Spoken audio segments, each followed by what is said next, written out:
This is The Neutral Position, hosted by Nick Palmisano, bringing honesty and reason back into conversation. Here's your host, Nick Palmisano. Unpleasant or repulsive, especially in appearance. Adjective. The word is ugly. No, we're not trying to describe your mom or that terrible spring break decision you made back in the day. We're talking about the most heinous, eye-bending, gag-inducing dog chew on the planet. We're talking about ugly chews. To you and me, ugly chews are nothing to look at. You see, when you take cowhide, clean it by hand, and sun cure it with no chemicals, it doesn't look like a cute dog bone or rawhide, but it also doesn't sit in your dog's stomach forever or cause digestion issues. So while we see a hairy mess that we don't want to touch in any way, shape, or form, your dog, the natural predator that he or she is, yes, even Mitzi the toy poodle has some wolf DNA in there. That dog just sees gorgeous, delicious, healthy nature. So when you're at the pet store scanning the aisle or you're online ordering the next tasty morsel for your canine companion to gnaw on, are you buying that cute bone or that rubber toy for you or for your dog? Because in your dog's world, that pretty, chemical-filled, tied in an adorable bow treat is a 6 out of 10. Tops. It's fine, it'll do, but it doesn't inspire. Why? Because to your dog, it's not natural at all. It's foreign. It's manufactured. It's a frozen dinner when you really want a perfectly cooked steak. In short, it's just not ugly enough. So if you want to give your dog the experience of a lifetime while Dreamweaver plays and the world moves in glorious slow motion, then get your dog an Ugly Chew at uglychews.com. That's uglychews.com. Welcome to The Neutral Position. I'm Nick Palmisano. This is my guest, Ben Bunn. I'll allow him to just talk about himself because he clearly enjoys it. And at the end of the table over there, we have Dan Mercer, who I think likes to talk about himself even more. Ben, welcome to the show. Hey, happy to be here. One thing, it's The Neutral Position with Nick Palmisano, guys. Don't forget that, okay? I understand. There's going to be I like a the cut of his jib. just What cross can it I say? out. Yeah. Put Ben Bunn. Hey, listen. This is Ben Bunn's show now. Yeah. The name is on the marquee there. Nick said it. My name's Benjamin Bunn. Do you prefer Benjamin? I go by Ben. Should we say Benjamin? Yeah. No. That's too formal. It's very formal. It is Good Friday. So as the the name comes from the Bible, it's a biblical name. It was the 10th son of Abraham. I'd just like to remind everyone that this is the day that the Italians killed Jesus. Yeah. And I would like to remind everyone that it takes an Italian to kill a god. Yeah. Very clear. The first coffee shop that I went to this morning was closed, and I didn't realize that it was Good Friday. And there was a guy, and he asked me, he's like, what is Good Friday? I was like, dude, it's a holiday. It's like a holiday for this pacifist Arab dude. It's complicated. You know? So it's like, but he's a first generation American, I could tell. But I mean, he wasn't Arab though. No, he was not. He would have had a good grip on what was going on. But yeah, my name's Benjamin Bunn. Go by Ben. I spent the better part of 2 decades in the military. During that time, I had an opportunity to serve in special operations as a Green Beret. Later on, got my degree, got a commission as an infantry officer. What'd you get your degree in? So I got my degree in global world affairs. Oh, that's so cool. it's like a pre-law degree, kind of is what it's used for. Cool. I started out I wanted to get my degree. So I had dual path. I got international studies and global world affairs. So when I walked away from the Special Forces Qualification Course, I had quite a few college credits specifically for language and stuff like that. I was a Spanish speaker. So I was able to walk away with 2 degrees, but I had looked into doing exercise science, which lends very well to some of the endeavors that I'm involved in now. But full transparency, I'm a Bachelor of Arts guy all day long. Yeah. I had to get a lot of help just to pass Algebra 1 in college. I'll smash a 5-paragraph essay. You know what I mean? I have no problems with the arts, but man, I'm just terrible at mathematics. That's where my ADHD kicks in. But yeah, so I got a commission from the University of Tampa. It's a great private university in my hometown, and finished my career out as an infantry officer before retiring in 2016. I opened up a lifestyle So business. were you enlisted SF and then you? Yeah. Oh, I didn't know that. Yeah, I didn't know So that. I was an enlisted guy first. Well, I knew you were enlisted. I didn't know that you became an officer later. Yeah, didn't become an officer until like no joke. I was an E7. Like I was a sergeant first class. Like So you were like the worst possible platoon leader situation. Like if you were, I mean, your platoon sergeant must have been just like, shit. Well, they did a good job of like pairing me up with like good platoon sergeants. Like my first platoon sergeant was a guy named Jose Torres, great dude. And like him and I treated and I had got my first platoon when I was in Afghanistan. Did he think you were a sellout for going O side? No, not really. I think like the two of us were like trying to feel each other out. The platoon I had inherited had a platoon leader and a platoon sergeant that had like a bad run of things downrange essentially and had to be moved from their current positions. Oh man. And he had something similar from his old company. So like, he had weird drama at his old company. The platoon sergeant and platoon leader had been removed from that platoon and they kind of installed both of us. So morale was kind of like low at the time. We were in Afghanistan. It was like sort of at the height of fighting season. So things were a little bit dicey for all of us. So more so there's a couple things going on. Me and Jose, had to first and foremost like focus on like inheriting this platoon that had a bad run of things with their past leadership. Yep. And then also deal with the fact that we're in a pretty dangerous place in Afghanistan at the time. And so you needed to make it work. And, Yeah. and that helps. That actually helps. It just had to happen. It's like, it's got to work. Yeah. But that'd be tough though. Like, as I would think, I mean, I guess it depends on the dude, but if you're an E7 and you've got a former SF E7, now PL coming in, you either look at that as like an absolute blessing or the worst possible situation. Yeah. And I think at the time, everybody can. And you're a handful. Yeah, a big handful. You're not coming in there going like, hey, let's ease through this. I wasn't, right? I wasn't. But and you're more low key now, even than when I met you. oh yeah. Like wait, like yeah. my I'm sure back then you were like, listen up. Yeah, here's how it is. Volume was like at 11 when I was a PL, and for sure just when I was in my early 30s, which is bananas because like now I'm in my early 40s. But yeah, but I will tell you this: like when we were in Afghanistan at the time, blue on green incidents had killed more people than traditional combat, whatever the fuck that means. You know what I mean? Yeah. So like more people were getting killed just as a result of our partnered Afghan forces, killing us when our backs were turned. By the way, like we were on regular rotation in this place called JSS Hassan, which was the last standing joint security station for conventional forces in the entire Afghan theater of war. So like we would have to drive like two or 3 hours out to JSS Hassan from where we were at, which was this place called Fob Warrior, which was in like Ghazni province. Pretty shitty place to be. And we were, no joke, co-located in a Kalat with Afghan partner forces that would cycle in and out. So like our backs were to the wall 24/7. So it wasn't even like you got to know people and could trust a group. It was like every day was like, yeah, who are you? Exactly. Yeah. And like, and this is what I'll tell you, like when that happened and we were at this, like, and a lot of guys, look, I'm not trying to make it out like people were like sitting there shaking in their boots, but dudes were afraid. Guys were like, dude, there's more people who've been killed by green on blue. Can we trust these fucking jamokes? Yeah. All this kind of stuff. And I leaned back towards my SF training immediately. I started calling all my squad leaders by their first name, not my platoon sergeant though. So I called my squad leaders by their first name. I treated them like I would treat junior members on a team, like a junior Echo, junior Bravo, whatever. Trusted my platoon sergeant to take care of beans, bullets. And I spent the majority of my time, like I would go over every night and have dinner with the Afghans.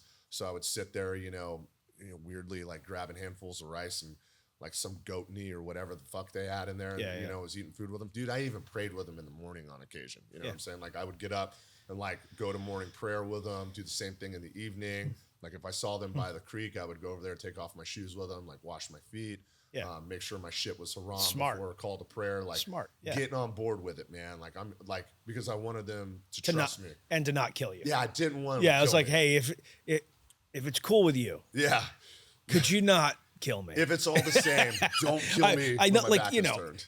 pick someone else. There's a lot, I'll tell you. If you've got to kill somebody. Yeah.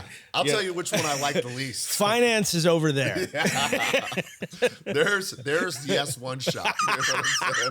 They are going to fuck up my leave. All right. We got to finish introducing you. Yeah. So let me set it up. Here's what I need you to tell everyone. yeah. What your business is, Yep. what your other business is, and what your third business is, and then Warrior Rising. Okay. I got it. So after I got out of the military in 2016, I opened up a lifestyle business in my hometown of Tampa, Florida, a CrossFit gym. Real original, but I don't talk about it obsessively. You know, I've never heard of an SF guy starting a CrossFit gym. Wow. Blue water endeavor, let me tell you. Hey, I mean, But it's still doing really well. I'm still the owner operator, but like I cut payroll, change doorknobs, mop floors, not super active outside of the fact I am there every day. I work out, I shake hands, I have great friends. It's a great community for me. And honestly, it was a fantastic way for me to transition from being on active duty to being back in the private sector. No better way for me to have transitioned. But about 4 years ago, I got involved in startup industries, specifically consumer product goods.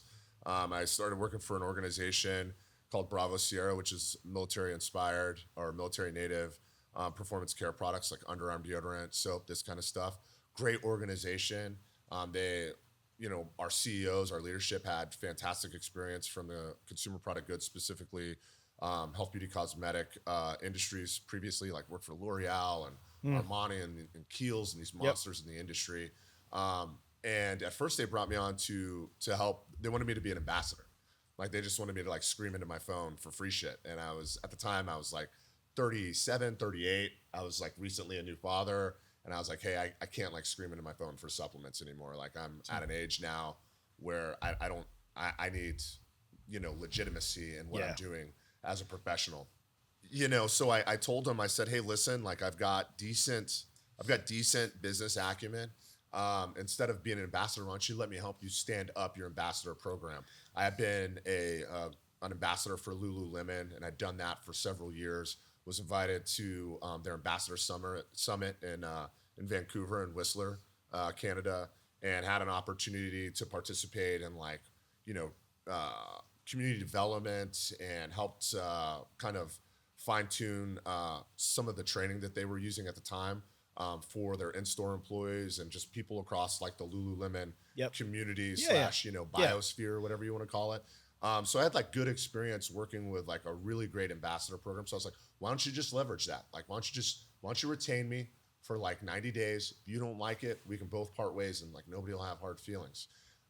Good friend of mine, good friend and mentor, Blaine Smith, helped coach me through how to Blaine? ask. Yeah. His name's Blaine? Blaine Smith. Dude. Right out of the 80s. He's an 80s villain. He's the man though. And former executive director for Team RWB, consults now.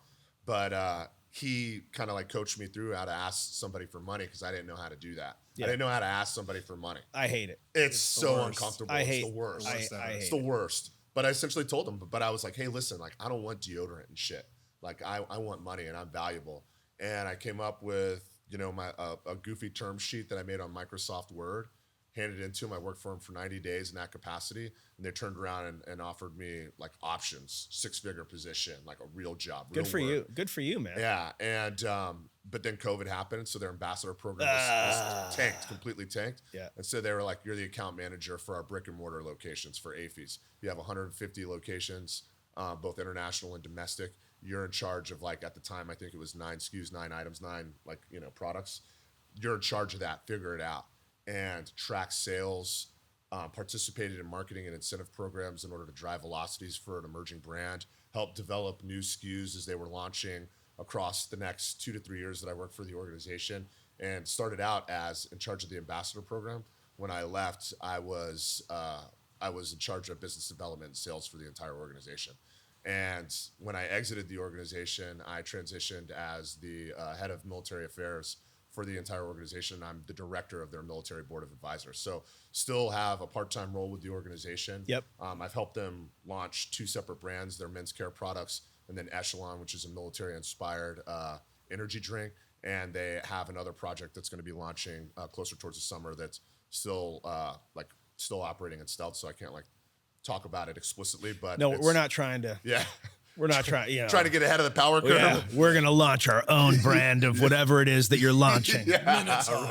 Yeah. Minotaur. Minotaur.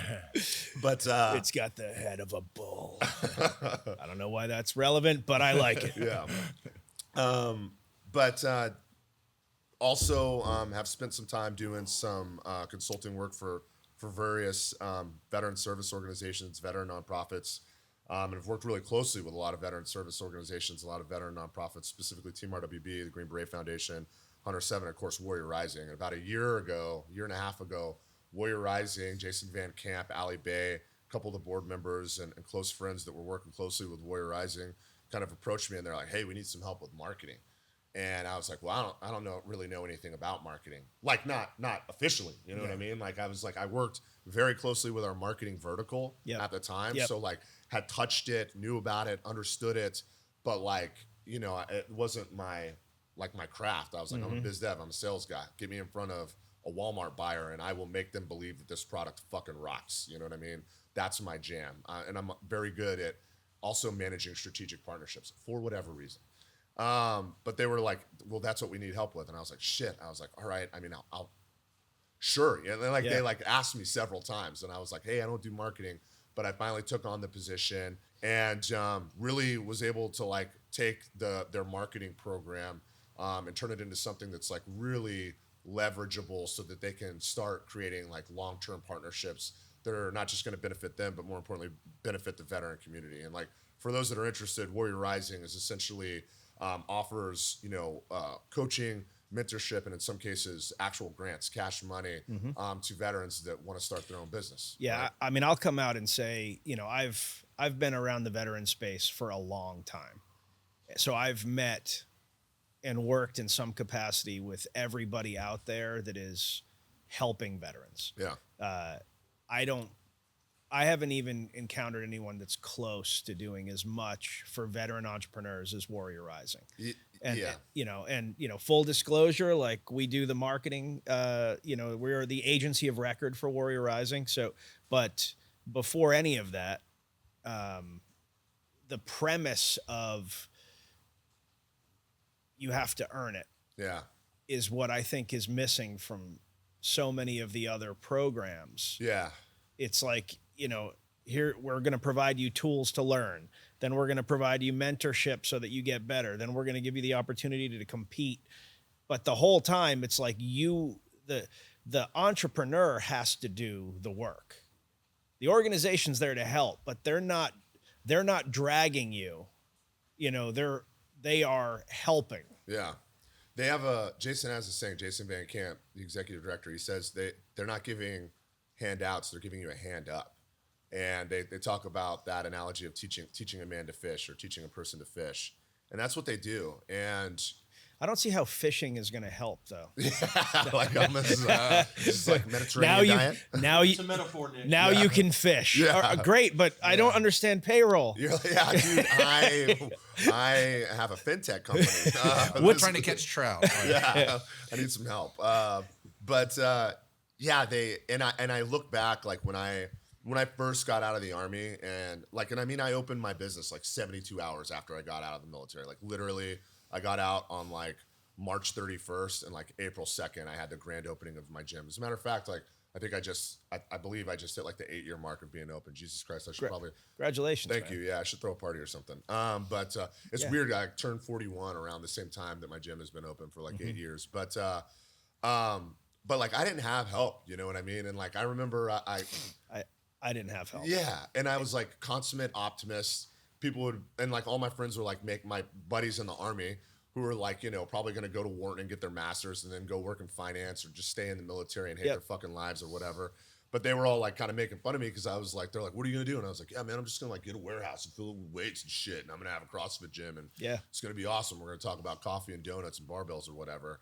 And everybody was like, man, I hope you know what you're doing. And I was like, you know, hey, fuck you. I don't know what I'm doing. You know what I'm saying? But I was optimistic. I was like, I'm going to get out there and I'm going to do it. I was like, I'm just going to call the SBA and get a loan. Well, come to find out, that was not going to happen. Not going to happen. No, I needed something called baseline receivables, so I had to give myself a little bit of education to figure out what that meant first. Luckily, my sister was in her MBA program and helped me out quite a bit and gave me an idea of what blockchain logistics, and started looking at developing business plans, and still worked closely with the SBA. But at the end of the day, I just emptied out my savings.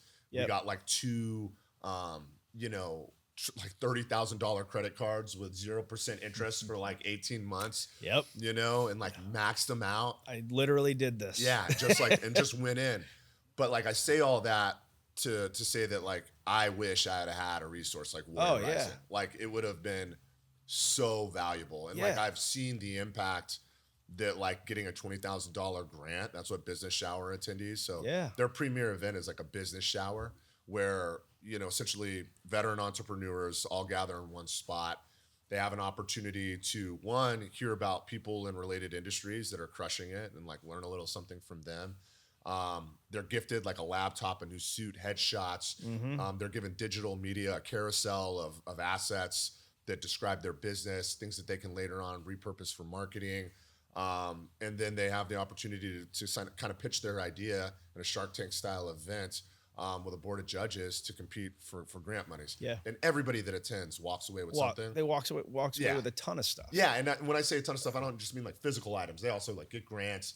They get the connections. They get relationships. Yeah, because that's one of the crazy things is, you talk to the veterpreneurs ahead of time and they're very fixated on, I want to win 20 grand or 20 whatever. grand, that's what they want. And it's like 20 grand is not, it's just nothing. Like, and I know I know people listening that haven't started a business think, you sound like an a-hole saying that. And I get that because when I started, 20 grand was a huge amount. Huge. But 20 grand literally is, you have some minor issue and you have to engage your attorneys. Yeah. Or, crap, there was something got screwed up with inventory. Yep. 20 grand is not. That's the 4-year fire inspection. They're going to come through and just put new tags on. It's like, it's minuscule. Because businesses produce and spend a lot of money in order to get, some percentage of profit if you're lucky. Like it's very hard. And so what Warrior Rising, I think, really does is it kind of builds a community of entrepreneurs that can bounce things off of each other. I'll give you an example. The very first mistake I made in business was when I started my first company, Ranger Up. It was never meant to be. I wasn't thinking I'm going to be an entrepreneur, like a real entrepreneur. Yeah. Because I had a Fortune 100 gig, and they paid a lot, and it was like, this is just something to keep myself interested in, because I'm not interested in my job. So I'm gonna do this as like a hobby. So this other vet was like, I want to do it too, and we became partners, and our initial partner agreement was very loosey-goosey, and there was no way to handle disputes with any reasonable, like the way that you think about it now.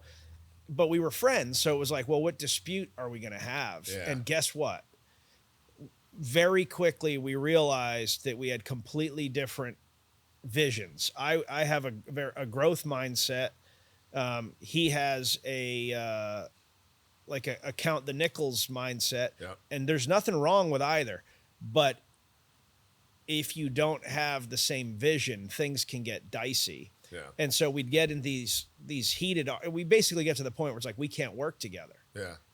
Well, there was no way to like unwind it. So then it became like, how do we come up with a structure? Ultimately, he exited, and this is like year one. Yeah. Right. The company's doing nothing. It's doing like, 80 grand or something. Like it's not significant.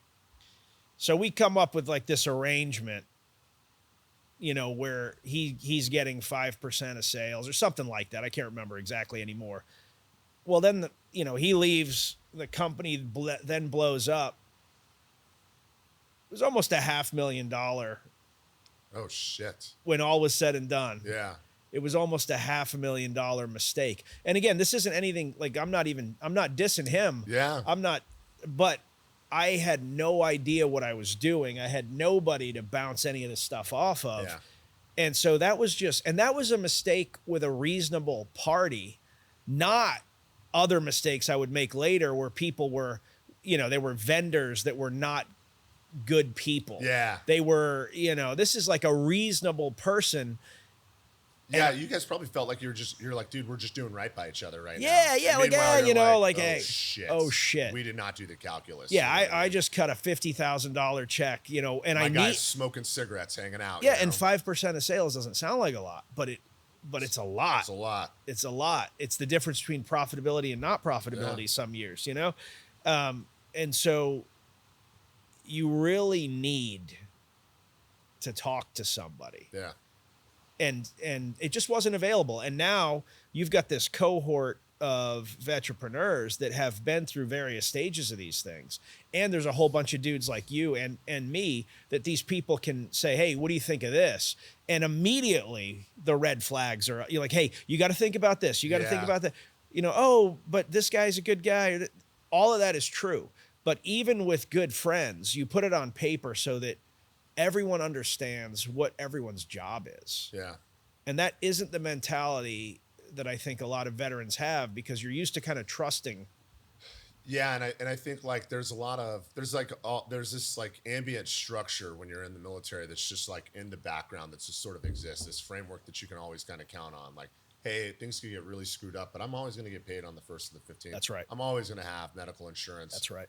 If worst comes to worst, I'm going on post and I'm going to the commissary. I'm participating in the WIC program. Who knows, right? Mm-hmm. But you're right. Like when you're out there on your own, you don't have a ton of advice. You don't have anybody that you can like work with. Like I said, I say this to like everybody that's beneficiaries or partners, mentors, coaches, board members, everybody that touches Warrior Rising in some way, shape, or form. It's like, I just wish I had access to this when I was opening my own business. Yeah. The ability to have somebody to look at my business plan, to look at my articles of organization, to help coach me through when I bought out my business partner. It was a friendly buyout. By the grace of God, it worked out very well, and we're still great friends.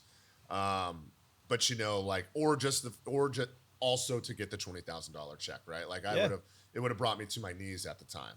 You know what I mean? If somebody would have been like, hey, like, I'm going to do all your digital, I'm going to build you a website and I'm going to do all this stuff. Yeah, do 6 months worth of marketing for you. And I'm going to give you $20,000. I'd have been like, oh, because at the time I was 36 years old, 36, 37 years old and living back in I retired from the Army, got out of the Army and lived with my mom. I was living with my mom, like straight up, to make sure that this business did well. You know what I mean? When I was still on active duty, I would drive back and forth from Georgia, where I was at Fort Benning, stationed at Fort Benning at the time.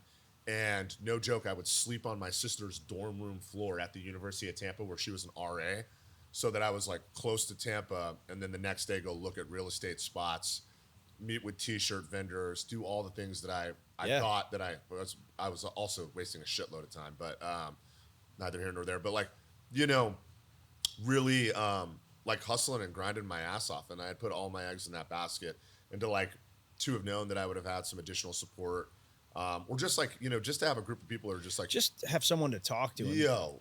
Because when you're in those bad moments, you're really in your head, and it ranges from everything to like, how do I get out of this situation to, am I just the stupidest person in the world? Am I an idiot for doing that? Like, should I have never done this? Should I still be in my regular company job? Yeah. At the time, for me at the time, I was a recently divorced dad with a 1 and a 3-year-old. So I'm like, brutal. I'm like, am I doing right by my kids? Yeah. All of these things are going around in your head. Whereas I didn't have a you or a Jason Van Camp, or a Kenneth, or a Ken Venera, to reach out to and just be like, hey man, I'm in this spot. Yeah. What do you think? And being able to structure a plan with other people that get it means something. It doesn't actually physically do something, but it resets you mentally. Like, hey, these other people have been in this situation, and look at them. They're doing fine. Yeah. I can also do fine. I remember I would have close friends, dudes I like went to school with, dudes, people that attended my wedding and vice versa, guys I went to war with, and they would like reach out via social media or text or whatever. And I would get a whole lot of like, hey man, I hope you know what you're doing. Or guys pulling apart. They're like, hey, did you like go and get your MBA? Like why are you, like guys like not encouraging me. Yeah. Not a ton of that. Like just of that. Literally reaching out because they're like, you know what? I thought this would be a good opportunity to pull apart what you're doing. Yeah. And what's interesting is this. Crazy. Yeah, it's bananas. Yeah. And it's your homies. Yeah. It'll be your own homies. Yeah. Family members, people you love and care about. But it's interesting because those same individuals have like reached back out and be like, yo, what do I do? And I'm like, come have a seat, young man. I'll tell you exactly what you need to do, you son of a bitch. But I'm here for the advices. But in all reality, those same individuals that have reached out, I'm like, yeah, dude, no problem. I got news for you. Anybody can do this. Dude, I know so many people that own their own businesses that are just fucking idiots. You know what I mean? I mean, like, really think about it. Think about all the people that you know that own their own business. Do any of them seem exceptionally intelligent to you? Do any of them seem like they're geniuses or anything like that? You know what I mean? They're not, dude. Yeah. They just like show up, they work hard, and like kind of like don't take no for an answer kind of shit going on. When it's your own thing, you give it your best. Oh yeah. And that's a huge difference because it's easy when you're taking a paycheck, if you're not a certain kind of person, to just be like, well, I did enough. Yeah. And actually, one of the reasons why I left my gig is why I left my corporate gig is I looked around at a lot of very talented people that I knew weren't giving 100%, because some of these people were very smart, like much smarter than I was. And when I showed up, like I would be able to essentially do what other people were doing in like a month in a week. Yeah. Because when I showed up at my gig, I was motivated. And I saw, over the course of the few years that I worked there, I was starting to be like, well, this is more than everyone else is doing. So maybe, but I knew there was like 2 or 3 things that I could do to make it even better. And I did do them, but it started to become begrudgingly. Yeah. And so one of the things that I've told myself in life is the second that I'm not giving it my best, I need to get out, because I don't want to become a person that just does enough. Yeah. And I've been in positions previously to include in startup industries, where I was like, man, I'm kind of camping out right now. You know what I mean? Yeah. You're like, I don't feel like I'm moving uphill right now. I feel like I'm just camping out. Yep. And like whenever that happens, I get immediately suspicious. I'm like, I'm getting ready to get a pink slip, or I need to move the fuck on. You know what I mean? Yes. And in some cases, I have gotten a pink slip. And in some cases, I have just moved on of my own volition. Yep. But I'll tell you what, I've always like had these honest conversations with the people that I've done good works for, since like I kind of got involved in all this like business development, startup industry. There's nothing wrong with moving on. And everybody, as long as you're open, clear, honest, exactly. Everybody's good to go. And good example is, when I transitioned from Bravo Sierra into, essentially their role is just essentially like chairing their military advisory board, which at the time was like not a paid position or anything like that. Yeah. It was mutual, but it was also, they were trimming headcount. There was no space for me.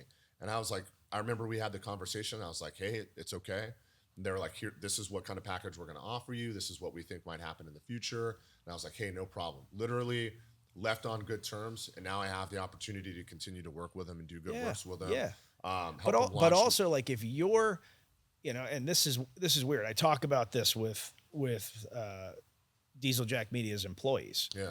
Like, hey, we're all going to do something else at some point. Yep. Like you're going to, at some point, probably say, I want to go do this other thing. Maybe it's your own thing. Maybe somebody offers you a ton of money. Maybe there's something you've always wanted to do. Maybe you thought you wanted to be in marketing and media, but you actually want to raise horses. Like, I don't know what it is. You do. So the agreement that we should have, and this is really how I look at employment, is, I'm going to pay you, and I'm going to try to be the best boss I can while you're here. I'm going to really try to bring out the best in you. Your job is to give me the best work that you can. Whenever you can't do that anymore, or I can't do that for you anymore, we should part ways. Yeah. Period. I'm gonna say something mildly offensive. Whoa. Why not just be offensive? Yeah, I'm just so I have a theory about employees and running your own business, owning your own business. The hardest part of it is managing employees. It's the hardest part. I have found it's such a pain in the ass. Yep. You got to manage these personalities. People are maniacs. You know what I'm saying? Yeah. Yo, I'm no exception. I'm crazier than a shithouse rat. Just one to know one. Hey, I'm telling you right now, man, I'm a maniac, the bona fide. But like prostitutes and employees have runway. They have a certain amount of runway. You know what I mean? And that runway will run out. And a good employer or a good PIMP can look at an employee or a prostitute and know exactly how much runway is on that individual. I told you the shit I said. I was going to say something offensive. Goddamn. Yeah, I just didn't see this one coming. You know, Yeah. that's all right. Waiting for the Which offensive part part. is offensive? The Yeah, part about an exactly. employee has a runway? Listen, I'm just telling you, this is a tangible analogy that we can All right. all sink our teeth into. Yeah. But I tell my employees, I tell them, I say, listen, up or out. You either promote it up in the organization or you got to get out. And when I see an employee and I'm like, there's no room for them to go up anymore, I'm like, your runway is out. You were fresh out of runway. Because I don't know of anybody that I work with personally who's like, you know what? This is good for the rest of my life. I'm just good here. I'm good making $55K for the rest of my life. You know what I mean? And I'm going to tell you what right now, if I have an employee that's like that, who's like, you know what, I'm good just making $50,000 for the rest of my life. This is a comfortable spot for me. I'm going to fire him right there, dude. You fucking loser. Like, get out of here, dude. Like, no way, man. Like, you got up or out, right? And the second that I know that they're camping out and that they're not progressing professionally, personally, I'm like, we have to update your resume. We have got to figure something out. I either, one, try and figure out a way to pay them more in my organization. Using the gym as an example in this moment. So I'm like, I got to figure out a new vertical in the gym. Maybe we stand up a new program, a new offering, something, and figure out a way to do a revenue share. You're in charge of it. You own it. This is going to make you more money. This is going to keep you busy or something. I have to figure something out because I know as soon as they're done progressing personally and professionally, they've only got so much runway left. They're on their way out the door. So it's like I might as well get ahead of it and one, give them a transition that's better, that's best for them, best for me. Because what's terrible is an employee leaves suddenly and violently, and you got the rug ripped out from underneath you. Yeah. Everybody's pissed. Yeah. Nobody wants that. Yep. But if I can control that exit, if I'm like, hey, listen, like, let's get your resume updated. Let's start transitioning some of the things that you're doing administratively or out on the floor or whatever. Let's figure out who's a good role for this, and just logically figure out a way for them to transition out of the organization. And I've done that with several employees. We're all still great friends. They're off doing great things. In some cases, they've come back to work for organizations that I'm working with or for, or started on my own. So it's like, it's been helpful in that way. But it's tough. It's tough to manage employees. Yeah, it is hard. It's hard because, everyone is the hero of their own story and everybody sees things a certain way. And your job as a boss is to do what is best for the organization. Yeah. And it's hard because sometimes you have employees that you really like. Like you're like, I really like this dude or I really like this woman. And they're very competent, they're capable, but you also know that their heart's not in the game anymore. We cut away for a sec because the Lord is crying right now, and there is a rainstorm unlike anything we've seen in downtown Durham.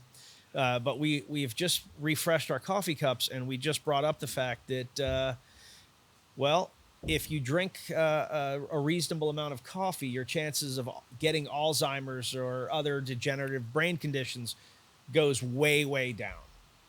And you were about to say something poignant. But first, Nick, there's a guy at the door. He wants to know if we have any animals we want to put on this boat. He's got a staff and I don't know. Yeah. We'll send Dan. Big beard. I don't know who this guy is. another Arab pacifist. You know what I'm That's saying? right, And as we sit here wondering why it's Yeah, why is there suddenly a storm? why are we getting jacked up? Because we've made 3 bad jokes on Good Friday. Yes. So caffeine's a lot of people think it's a stimulant. It's not a stimulant. It's a psychoactive drug. It's the most widely distributed and consumed psychoactive drug. You're a psychoactive drug. I am a psychoactive drug. People, dude, if I could figure out a way to get people to lick me and charge for it, I'm sure there's a space for that. I'm tripping right now from licking you right when you got here. You did the right thing. You know what I'm saying? But Dan, stay out of this. This isn't your show. but Don't listen to him, Dan. yeah, it blocks the adenosine receptors, right? So like when you take coffee, caffeine binds to adenosine receptors, and those are what give you feelings of like when you feel exhausted, tired, all that stuff. So it's not that it's an actual stimulant and that it makes you feel less tired. It's that it's blocking the receptors that, typically speaking, have these different chemicals that produce that tired feeling and all this kind of stuff. But yeah, it's, from what I understand, it helps combat all kinds of stuff. It's a positive psychoactive drug. There's a few of them out there, as I Mr. understand. Wizard. Yeah, no, problem. I actually, like, you see all of these people that are like, oh, I'm giving up caffeine or whatever. I don't understand. I honestly don't understand it. It's not going to happen. There is no real downside unless you're a person that has massive anxiety or something. I can see that. If you can't sleep at night and you're just pounding coffee, that's different. But I can literally drink a cup of coffee and pass out right there. Yeah, there's a case to be made for like not drinking 800 or consuming like 800 milligrams of caffeine per day. Like that is going to put you like in a stress state. Like you're going to be in like fight or flight all day long. But Crap. like, you know, like I can't live without it. You know, I can't live without. I'm coffee. like, ooh. Yeah. Oh, well, anyway, we were kind of closing up talking about Warrior Rising. Yeah. And, I personally think you've had a huge impact on the organization. And it's because you come at it with a different hunger, and you're also very, as those of you watching this can see, you're very direct. Yeah. Yeah, it gets me in trouble sometimes, to be completely honest with you. Sure. Yeah. I mean, you're kind of an a-hole, but I like, can be. But you're my kind of a-hole. You know, like I appreciate that. Yeah. Yeah, I mean, I guess like if you were to ask people like, how would you describe Ben? I think they would probably say he's really direct. I'm sure it comes off as abrasive to some folks, but the same stuff that we talked about when you're very Special Forces.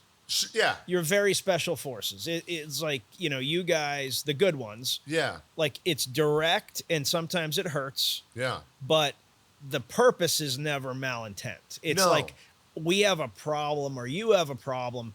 If we don't address this, you're going to keep doing this dumb shit. Yeah. And you're going to hurt yourself. So I have to tell you as a person that cares. Yeah. And that's a good way to put it. Right. And I'm never like malintended. And I've done my best as I've like gotten older and as I interact with more entrepreneurs or people professionally to like be careful about giving like my advice unless it's asked for. Yes. But I do have, I've got a policy on ass whippings and advice is if you ask for it, I'll give it to you. Yep. You know what I mean? And give it to you honestly. Yeah. Here's the thing about you. Because when I met you, I hated you guys because you were an arrogant guy, kind of like me. Yeah. What? You didn't like me when you met me? I hated you when I met you. Jesus Christ! How long did it take to turn it around? About a day. Oh, okay. And sick. That's reasonable. And I realized that you're sincere. Yes. Yeah, and that made all the other bullshit I was thinking about you. You made it go away because you weren't saying stuff to be an asshole. You were saying things because you just are an asshole. You're not trying to be an asshole. Yeah. You are one. You're not going out of your way to do it. It's just in your DNA. You are a dick. But yeah, I mean that's like, I think a lot of people are surprised when they like, because I've got somewhat of an active social media presence. I've been on like podcasts, and people are sometimes surprised that when they meet me, they're like, "You're exactly how you are on social media. Yeah. You're exactly," which is rare. Yeah, and I'm like, like what you see, because people put on a show. Yeah, not the case. Not Yeah. the case. Like what you see is what you get, And I have like brought it. I'm good at compartmentalizing things, right? At putting my emotions and bias to the side, usually. Yeah. So that I can make pragmatic decisions. I kind of pride myself on that. I can like look at a situation, even if I'm really close to it, and be like, you know what, this is the right thing to do. Yep. And I try and bring that to all the businesses that I touch. And that's really the approach that I had when I started working with and for Warrior Rising. And I think it's gone well. And they've got a great leadership team that's been amenable to some of the changes that were happening, because the organization is growing. It's at this like tipping point. Yeah, it's growing fast. I've watched it, and I've watched when organizations. I've like been there. I've helped launch and build, several brands at this point, and I've seen when they're at that point where they're getting ready to tip over, to critical mass, where all of a sudden it's just like, hey, there's, a couple hundred or 1,000 people. Now there's hundreds of thousands of people that know about this thing, and I've watched it happen, and I know they're right there on the precipice. And I think they got the right team. And I tell the executive director, Jason Van Camp, I tell him all the time, or I ask him all the time, I'm like, dude, am I doing enough? Like, because it's a veteran nonprofit, and it's like, and you don't want to let him down. Yeah. I don't want to let him down. I don't want to be the guy that's running up bar tabs or any of this shit. Like, I'm like, am I giving enough? You know? The big difference when you came on is there was an immediate structure that was coming from the organization about what was critical that needed to happen.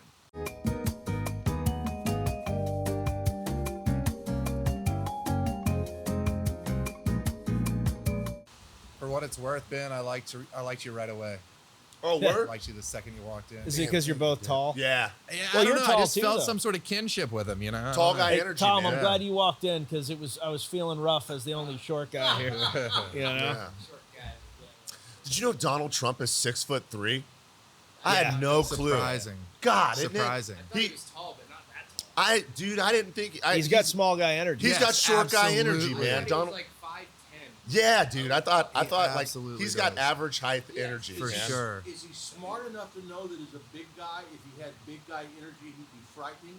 I don't know. You think he does it on purpose? I don't think big guy energy he wouldn't be as big as if he had You big guy think energy. 3 inches of that is just his Okay, hair, though? but you know, and he's actually 6 I foot. just wonder if he was concerned that if he was big, that he would frighten people more. You know what I mean? It's difficult for me to like really assume anything But about I the guy. I will say this though. so fucking wild. I will say that for the most part, Bizarre. for the most part, tall dudes are safer because like they generally don't feel like they have to fight in order to prove themselves. Yeah. That being said, every fight that has ever been started with me was a tall dude. Really? Yep, tall dude wanted to like, but not a That's tall, sweet. not a tall built dude.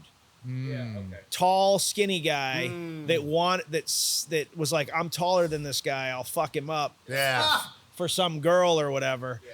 Just like, I mean, literally, like Yeah, there's a lot of foolish. other people, not even like guys that didn't even talk to me, say anything to me, just went for it. Yeah. Has happened to me multiple times as a short crazy. guy. You know, I've started shit with a couple short guys. I remember the last time that I started shit when it ended poorly. I started shit with a shorter guy. And I remember thinking to myself, and I was like home on leave, and I had just gotten back from Afghanistan. I was like, bro, I'm a fucking killer. I'll fuck you up, dude. I'm a murderer, dude. I orchestrated large-scale acts of violence on behalf of Uncle Sam. I'll fuck this whole place up. I'll burn the place down.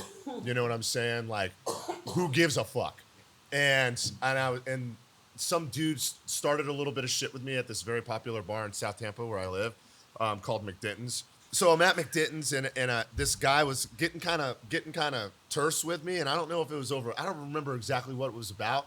And I remember the guy was like, he goes, "Hey man, I mean, if there's a problem, we can always sort it out if that's what you want to do." And I remember I'm thinking to myself, I'm a head taller than you, dude. I'm gonna dismantle you, man. And I was like, hey. I was like, space and opportunity, man. Let's boogie. You know what I mean? And he took a mouth guard out of his back pocket. And I was like, fuck, man. And I remember, and I was like, Oh, shit. Yeah, he took that shit out. Shit. He took a mouth guard out of his back pocket, and I was like, damn it. And I kind of like looked around at the side of his head and saw that he Had some pretty Cauliflower pronounced cauliflower ear, and I was like, "Fuck, man, Here we go. Bad luck. I'm getting ready to be beat up. You know? For sure, I'm getting ready to get beat up." I feel like you should have noticed that before. I didn't, man. I was intoxicated. They have a happy hour there where you like pay $10 and it's all you can drink, and I would get these big fat straws that were like from Panera Bread when you're having a frappuccino, so I could drink them faster. You know what I'm saying? Yeah. Because I was dealing with trauma. But So you thought the additional trauma of I thought the best way to deal with this long-standing, these decades of trauma brought on by the global war on terror would be to get real shit-faced at this bar. So how bad was it? Not super bad. He was pretty cool about it. Like, I mean, he for sure. Like once that happened, I was in front of my boys, my squad, my homies. You know, so I was like, You couldn't back down. no, I was like, damn it, I'm gonna fight him. I'll have a dust up. We'll see how it goes. This guy is probably gonna be decent about it as somebody that, you know, clearly participates in combat fucking sports. And man, he like we squared up. I was like, hey, nope, you know, no problem. I saw the mouthpiece go in. He's cinching it down on his teeth. I was like, shit, you know, and it was square up, and he jabbed me in the face twice, very quickly. So I didn't see either of them coming. So I was hit in the mouth, in the nose and mouth. So boom in the nose, first one. You ever been hit in the nose before? Fucks you all up. Your eyes tear up. You can't crying. see shit. Yep. You look like you're crying. It's terrible. And then next hit me in the mouth, right in my lips. You know, right on my soup coolers. So they're all swole up like I've been stung by bees or some shit. And then starts crouching down like he's getting ready to double leg me, you know? And I was like, dude, I'm getting ready to be concussed. So I'm kind of like rocked back. And he's like, you still want to go? And I was like, man, not really. And he was just like, all right, like that. And then he was like, are you going to leave? And I was like, yeah, I'm probably leaving. You know what I mean? I was like, I just got tagged with two very educated, you know, punches and was getting ready to get double legged by this little dude.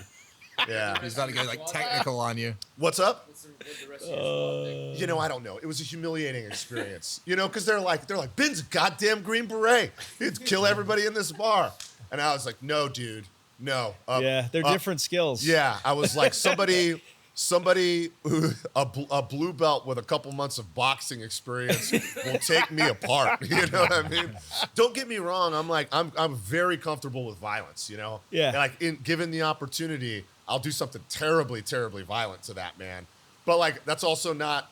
I just talked about how I had a big straw and was just getting drunk. You know? Yeah. I wasn't there to do violence. I was there. Yeah, it's also unreasonable to, you know, to dump a 30-round magazine into a guy. Or to like, It's like, oh, man, this guy talked crap to me at the bar, you know. I'll be right back. Yeah. I'm going to my truck. I killed him. Like no, dude. Like, And he was reasonable. not even like hitting him with a pint glass. Like none of it. You know, because I don't even remember what it was other than the fact that the two of us were just like, you know, like, you look tough. Like, I look tough, too. Like, you know, you want to have a thing over it? Have I told the Sue's fight story? No. Are you sure? You have not. But you know the story I'm talking about. All right, Great story. you'll appreciate this I don't story. think I've heard this. This is the odd situation where I'm actually winning a fight because I've got tons of stories about getting beat up as a kid and you know, getting beat up in the cage, getting beat up. You know, I've been beat up a lot. Usually, actually, my beatings have all come after grade school. All the beatings that I have received have happened inside of a environment, like a gym or something like that. Doing combat sports. I have not lost a fight as an adult. You know, knock on wood. In the wild. Like in the streets. I have not in the streets lost a fight as an adult. Goddamn. But I also am the guy that like, you can call me a pussy. You can call me this and that. I'm not fighting unless you are actively engaged in fighting. Yeah. So like if you touch me, I'm fighting and I'm completely fighting until I win. Okay. But I'm not gonna, if you're like, you're the worst person, you know, even if you pour a beer on my head, I'm just leaving. Damn, So really? you're saying I'm not going to get into a fight unless I have to get into a fight. Yeah, I don't know what it would take for me like nowadays, right? Because, you know, I got like a kid and stuff. Yeah, there's too much on the line. Yeah. Like, so anyway, this situation was not that long ago. It was 5 years ago, something like that. And my friend Melissa, who at the time was the director of operations for the UFC. Okay, shit. You know, at least you were a good company for it. She and my wife are like best friends. Like Yeah. they're besties. They wanted to go do karaoke. Okay. The only karaoke bar that was open that night that like everybody loves to go to is a gay bar in downtown Durham. Nice. So we go there, super friendly. Yes. Everyone's great. They have a great time. They're singing their asses off. I'm just sitting there sipping drinks and have, great night. Karaoke ends. We leave. We're waiting for an Uber. Some dude that the only way I can describe him is he looks like he was once an athlete, like a football player. Oh, yeah. He's still big, but he's soft, Yeah. But he's big, He had like True Religion jeans on. Yeah, Fucking calligraphy on his shit. yeah. So he walks up to Melissa, who's facing away from him, and is like, hey, like, where were you? And like, she like looks over and he's like, oh my God, I thought you were my girlfriend. And she's like, well, I'm not. And he's like, oh, no problem. So we think it was a line, Okay, yeah. but he like walks on and we're like, hey, have a good night. Next thing you know, I'm not joking. Like I'm facing away from him. Next thing you know, he full force sprints from behind and puts me into a railing and into a wall. No way. Like out of nowhere. I said nothing to the guy other than have a good night. Yeah. His drunk or high mind took that to be like some kind of an insult. And next thing, like I come off the wall, and I back up and I'm like, you do not want to do this. And he's like, yes, I do. And comes forward and I hit him with a 3-piece. Nice. Just 1, 2, 3, nose is bleeding, lip is gushing, and he stumbles forward and I over under him. Okay, now we're talking. And I just go, I say over and over again, I do not want to hurt you. I do not want to hurt you. Yeah. I do not want to hurt you. And then something inside him goes like, I can feel that I can't hurt this guy. And he just goes, okay. And I was like, all right, I'm going to let you go. I was like, you cannot try to hit me or I will have to take you to the ground. Do you understand? He's like, I got it, man. I'm good. Yeah. Like, all right, I'm going to let you go. And I let him go. And he goes, I'm sorry. And I'm like, it's okay. We've all been drunk. And we he puts his hand out. I shake his hand. I double 2-hand shake it. Yeah. He walks away, right? And I'm thinking, I just, took care of this. Yeah, man. Extreme quick violence, but didn't ruin him. Didn't go overboard. Didn't go overboard. Defended my, myself and the girls. Like I'm the man, right? Yeah. We get into the Uber. My fucking wife, Susie. If I'm being honest, the left was good, but the right was a bit of an A-maker. Yo, man. And then Susie and Melissa proceed to spend the entire fucking Uber ride analyzing my fighting skill and what I could have done better, to include Melissa being extremely confident that the double handshake was a mistake because he could have come over the top with the left. Oh, yeah. And I'm sitting here going, I felt what he had, and it like, I don't need my hands to not get hit by this guy. Yeah. A 30-minute ride back. I was so fucking pissed. We got home and I went to bed like a child. I was like, I'm going to bed, and they stayed up and drank all night and Yeah. like had a good time. And I was like, in bed, like, it was a good 2. I got put against the wall. Like, you don't know what it's like to get hit into a wall and have to react. Like, yeah, maybe it wasn't clean. Now I'm like thinking like, was it a little too outside? And so that's, when you have a wife that used to be a fighter and her friend is a UFC, employee who also was a kickboxer, came up under John Hackelman. It's hard to feel good about yourself. Well, I've recently gotten into combat sports, jiu-jitsu specifically. And, I'll have like a day on the mats where I'm like, yeah, man, I was doing it. You know what I mean? I was good today. But like a lot of my friends are like just much more skilled and have more time in the sport. Yeah. Blue, purple, brown, black belts. And it's a sport. It's a sport that requires time. There's no way around nobody it. gets good at jiu-jitsu in a year. No. Like you just don't. You can't. It's a decade-long journey to be good. Yeah.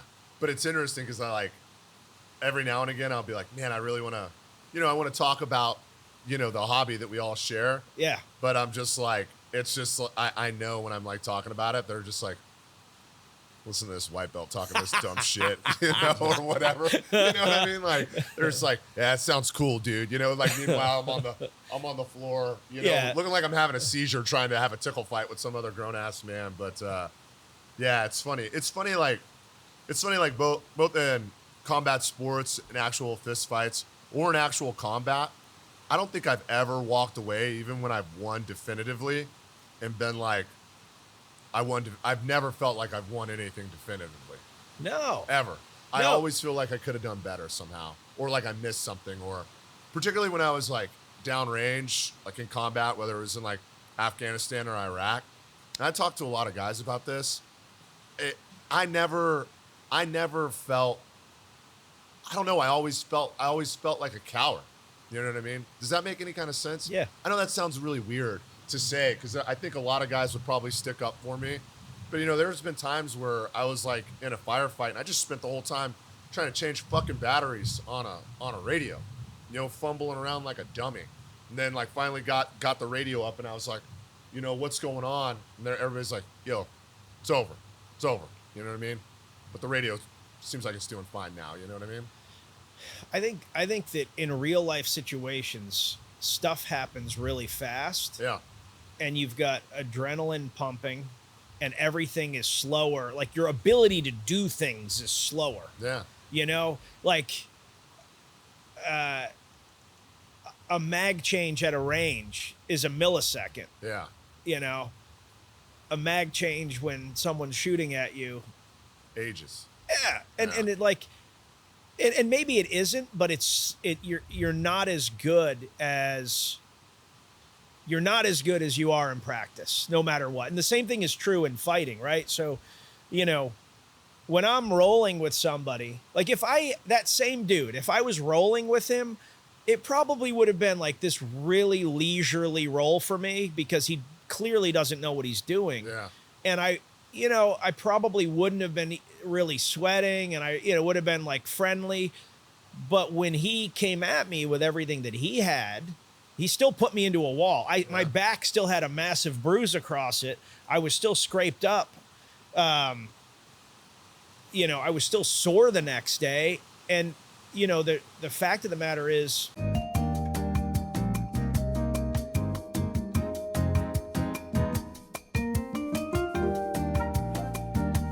hey guys, Diesel Jack Media has just opened up our new studio. And while we're getting things spun up, I've tasked the team with making as many videos as possible. To kick that off, we are launching a limited time $500 video option. Here's the way it works. You go to dieseljackmedia.com under video production, choose the $500 video, purchase it for $500. You get to choose one of three things. How weird do you want the video? Do you want it normal? Do you want it a little funky?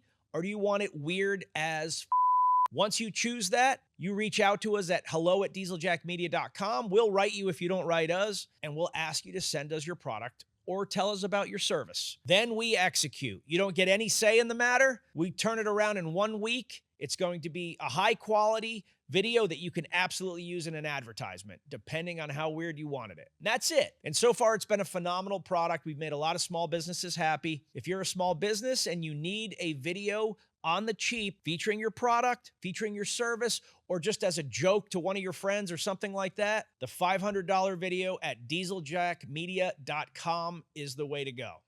we apologize because there's literally nothing we can do about the weather. So if you hear the rain in the background, then I'm sorry. If you don't hear the rain in the background, good job, Dan. Yeah, you job, edited Dan. the crap out of that if they don't hear the rain, but they probably will because Dan's not that good. He's good. He's good. He's good, but like the world is literally ending outside apparently. Yeah. Anyway, we were talking about in a real fight, and this is why I think people need to chill with constantly giving cops a hard time about how fights go. Yeah. In a real fight, it happens so fast. You're not like, if you think about, I'm going to jujitsu or I'm going to go box or I'm going to do MMA, you have time to mentally prepare. Yeah. You warm up, you're ready to go, even if the person's better than you and they beat you or whatever, you're ready for the moment. You're in a certain mindset. But a lot of times real violence happens and you're like having an ice cream cone and then all of a sudden you're fighting. Yeah. You're like, Your life. and your heart rate spikes, adrenaline spikes, your hands get fat. Like it all happens quickly. And you're not as good as you are when you practice, which is Never. why practice is so important, because you want to be at such a high level in practice that you can't lose as opposed to you're winning. Yeah. And it's like, it's always chaotic and like not sexy, Not sexy. weirdly embarrassing. I've never anytime I've ever been in a real world altercation, like I'm like, the first thing I do is I'm like, God damn, like I feel like I just fell down a hill. Like Yep. I'm like all dirty and my shirt collar stretched out like I'm the poor kid at school. all this kind of Chewing on your collar. Yeah, I'm like, dude, what is happening? Like, this Yeah. is trash. I want to go home and take a shower now. Like, I feel embarrassed. Yeah. I potentially looked foolish in front of my friends. It's not John Wick. No, it is not. No, it is not John Wick. I'm not like dusting off. And some chick's like, your face is all bloody, you're disheveled. I think it's a great time for us to have sex. Yeah. You know what I mean? That's not how it's going down. She's like, ugh, you look homeless. You know what I mean? I was like, I'm not, dude. I was in a street fight. You know what I mean? I'm not homeless. Nick, people are always saying, "Oh, they escalated too quickly," or they. If you're fighting for your life or in a situation like that, you can't. We're talking about specifically police now. You're asking. Yeah. So I think there's not that I wanted to like jump into this topic, although I guess it's my fault for bringing it up. You did it. I did it. I do think that you can tell when police are not trained at all. Oh, And, yeah. And I think that it's insane to be a cop and not know any wrestling or jujitsu, because I just think about myself. Like, I'm a dude in his mid 40s. I am not like a paragon of fitness. Like, Yeah. I lift, I train, but like, I don't, it's like, it's a focus of your life. It's less a focus of mine. But if I put hands on somebody that hasn't trained, they are like a child to me. Oh, yeah. There is nothing they can do to hurt me. If my job is to arrest people and to control people that are willing to do violence, and I don't know how to do any of this stuff, to me, that's a really bad decision. It is, and I think it's a blend. Like, one, I think like police officers, whether they're municipal, state or federal, law enforcement of any variety, like they need to have training in hand-to-hand combat or just combatives, combat sports, like how to wrestle, how to throw a punch, Yeah. how to get punched in the face. Yeah. Because like if you've never been punched in the face and then the first time you're doing it is on the job, It's shocking. it's shocking. And it's easy to get knocked out. Easy to get knocked out, and if you're not knocked out, I imagine it's a poor outcome if you're armed and the other person isn't. That's right. You know what I mean? Like, holy Yeah. shit. And I think there's a combination where I think there should be requisite ability for self-defense or how to reasonably apply, combatives. But I also think that there's a place for like community policing. A great example, there's a kid that goes to my gym. He's a great guy. He's training to be in the Special Forces. I really like him. Young guy. And he is a cop, and he joined my gym probably about a year and a half ago. Handsome, young guy, and recently graduated from college. Is a Tampa police officer, and has machinations to join the Special Forces, and he's going to do it, I believe. And I have a lot of faith in him. I do. I think about him a lot. And And but- like a yeah, like yeah. a In a longing way. I think about him all the time. He's so good looking. Delicious. But there's on the way to work every day. My gym is in an economically depressed portion or the historic district of Ybor City in Tampa, Florida. For those that are familiar with it, it's like the French Quarter in Louisiana. It's similar. In every way that's imaginable. And there's a homeless guy that's on the corner as I'm like probably about 4 blocks from my gym, and I see him all the time, and and I drive by him all the time, but I always talk to John about he has a lot of interactions with homeless folks, and I was like, yeah, there's this one guy on the corner, and I see him like all the time, and sometimes he's like weirdly scribbling stuff on a piece of paper, and you can see it, and it looks all crazy. And they're like, sometimes he's reading the Bible, other times he's like just like screaming at the sky and smoking 305s and drinking fucking Faygo or whatever. Not made up. That's what's going on. Yeah. And this guy, he goes, "You mean Elijah?" You know what I'm saying? Yeah. And I was like, and he knows the guy. Yeah. Knows who he Yeah, is. of And he course. goes, yeah. He goes, if his shirt is off, he's having a bad day. Dude, community policing. You know what I mean? Yeah. He knows who that guy is. This kid that I talked to that's a cop, he doesn't walk a beat, but he walks a beat. He knows who the people are in the community. So there's this like good balance of both community policing. I know who that's Elijah. Well, Bro. that goes a long way. Oh my God, yeah. That Huge. goes. It's like anything else, right? If you know somebody, Yeah. if you know, and this, I'm talking both ways, like person committing a crime, Yeah. and the police officer. If you know somebody and they are a human being to you, Yeah. it is easier to have a reasonable conversation and not immediately go to violence. Yeah, And it's imagine. also, like if you lost it, let's say something bad happened in your life, right?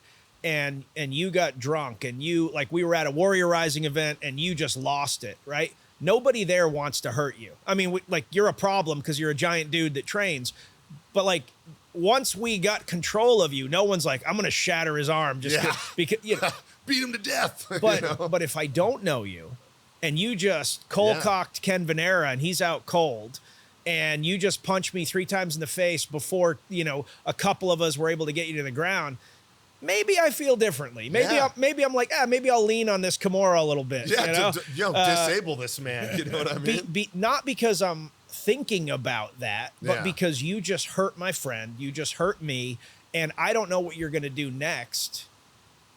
Whereas if we've got years of, it's like, man, this isn't him, something's wrong. Yeah. And you're thinking about it as this is a human being in crisis, as opposed to who is this 6 foot whatever dude trying to hurt everyone. Yeah, exactly. Or like, this same cop, right? He knows the area well enough, and they have like frequent flyers, like guys that are just always getting in trouble. And it's like, if you're in the middle of the night and a guy's like walking out of the house with a TV, that's a poor analogy because TVs are very large now. It's like you're not walking out of the house with a 75-inch TV, flat screen from Costco. That's like an old school burglar reference. Yeah, I feel like old walking school, out with it. an old timey burglar. Yeah. And also The that projection TV. that burglar would have to be very, very strong Absolutely. because TVs used to be heavy back in the day. Yeah, they were. So, Feats of strength. yeah, it's like he has a physical fitness regime that is centered around training for burglary. But if this guy that I'm talking about, he not like 9 times out of 10, he'll recognize the guy who's doing the crime, and he's like, they're gonna be like, yo, man, like, Bob, I just want you to put it down. You're for sure gonna go to jail tonight, but like, we'll take care of you. You know what I mean? Just put it down. Let's get this figured out. What's going on with you? Are you okay? Like, that's how that conversation's going. Yeah. But meanwhile, but it's tough. I get it. If you're in a metropolitan area and there's 1,000 or 100,000 people inside of like a 4-block radius, how can you possibly know everybody? You right? can't. No, you can't. Right? You can't. And also, I mean, at the end of the day, the criminal is the one committing the crime. Like it is on them. That being said, the more prepared you are, Yeah, the less likely you are to overreact. I think so. Yeah. And like you said, the more engaged you are. But like, I also think it's a incredibly hard job. I would not want to do it. I wouldn't want to do it either. I would not want to do it. I wouldn't want to do it either. because there's almost no winning. right? You watch these situations, and when you see something where it looks like, hey, the police went overboard, everybody's like, you went overboard. But then you watch another situation where it's like they didn't control it fast enough or whatever, and everybody's like, man, they should have been harsher. And they, there is no winning publicly. There isn't, right? I don't think there's any scenario in which everybody.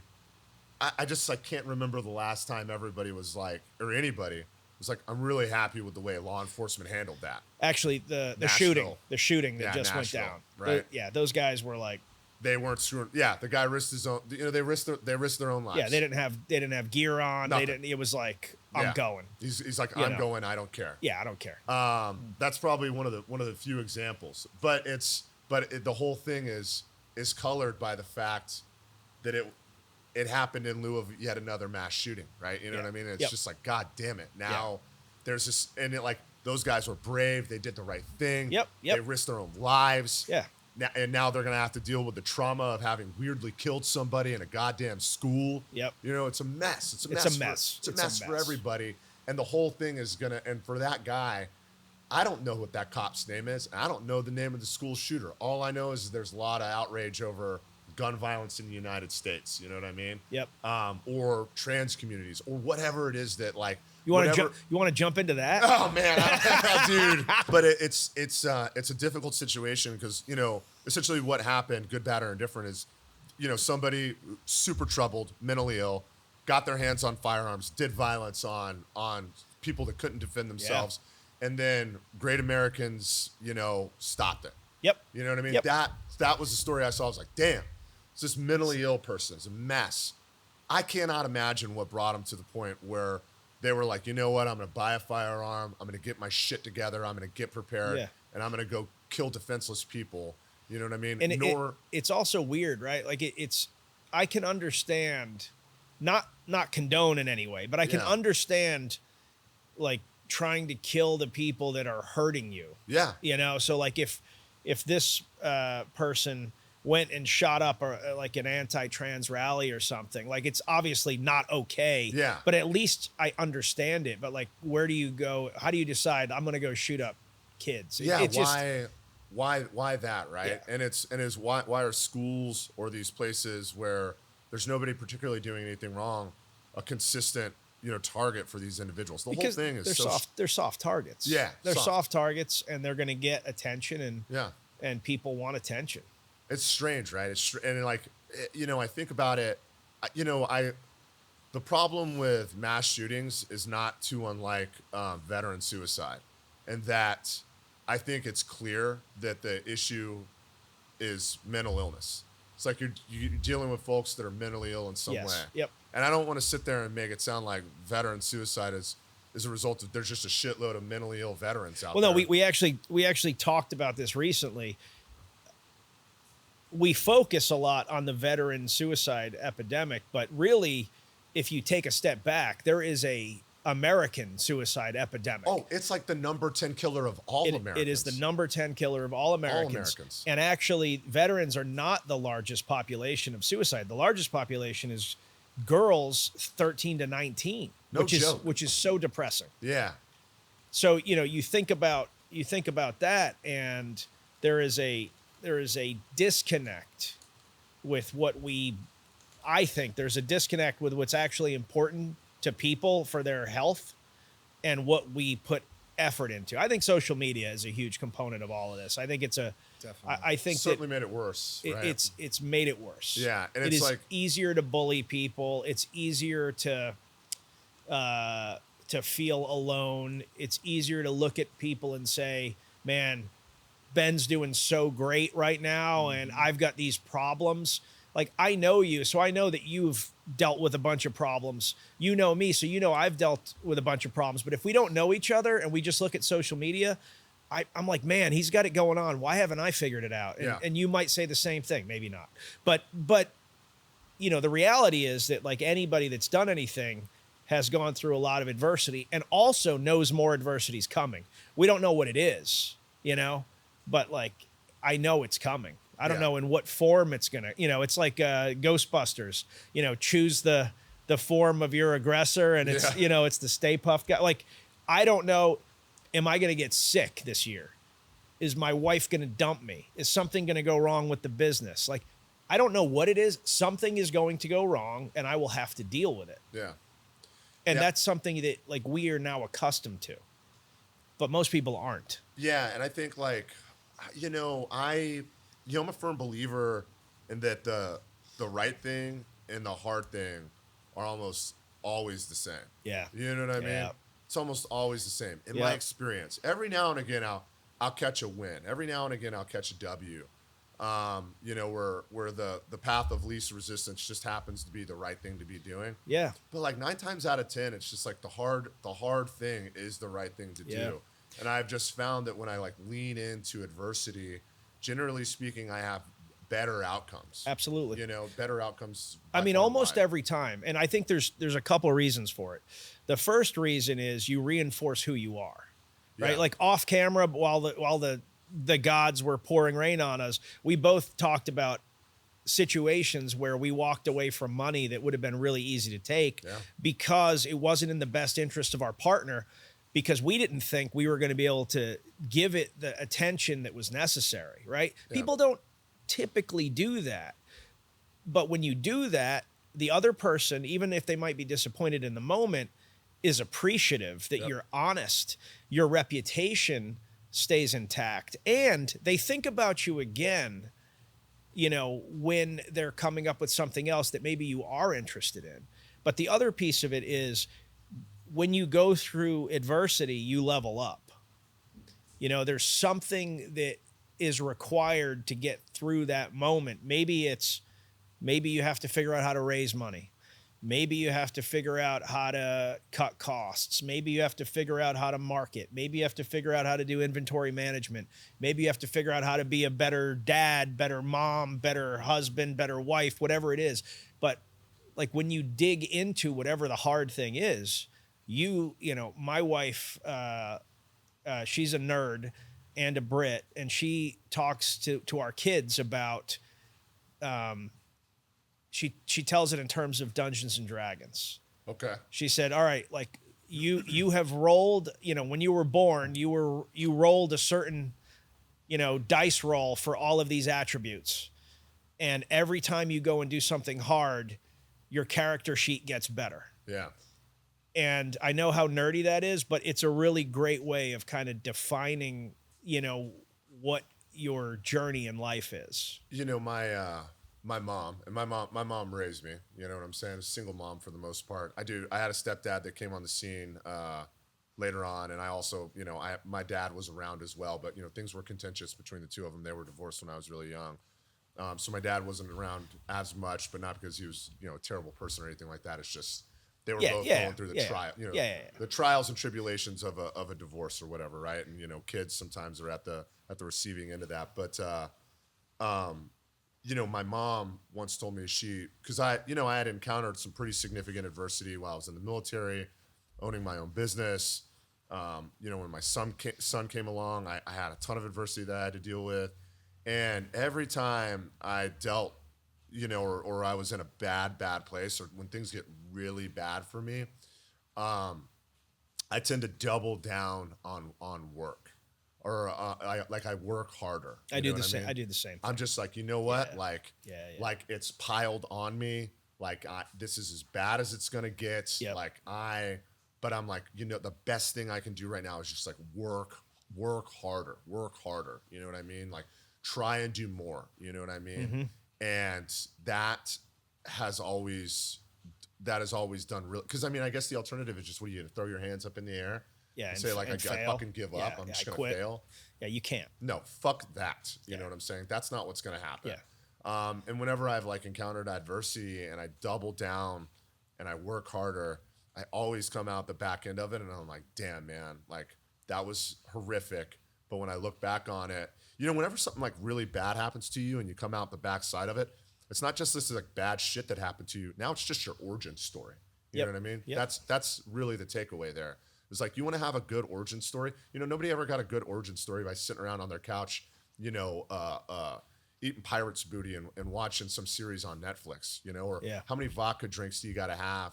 You know, how many parties do you got to go to before you like put it all down and decide to do something substantive and actually create a backstory that is rife with adversity and challenges and tribulations that can build you into being the kind of person that's admirable in the eyes of your peers and people that are around you, your friends, your family. You know what I mean? You're not going to get it doing a bunch of stupid shit. You know what I mean? But if you encounter adversity and you overcome it and people get to see you really like look that adversity dead in the face calmly and just like continue to persevere, like that's how people get respect. You know what I mean? And like, I'm a firm believer, like a lot of times people ask me like, what do you want out of this life? And it's not fashionable. It's not fun to say, but I'm like, yo, bro, like money, power, and respect. You know what I mean? I want those things. And those sound like evil things. You know, look, I'm not a supervillain, but like imagine having, when I say money, imagine having generational wealth, like being able to not just affect your immediate family and the people that are around you right now, but imagine well after you're gone, people are still going to benefit from your hard work, right? When I say power, I don't mean I want to use it in some type of tyrannical way. Imagine if you have power to produce positive outcomes with your friends, family members, your community, right? And when I say respect, who the fuck doesn't want to have respect from their friends, family members, or peers? When somebody comes to, people don't ask for advice from people that they don't respect.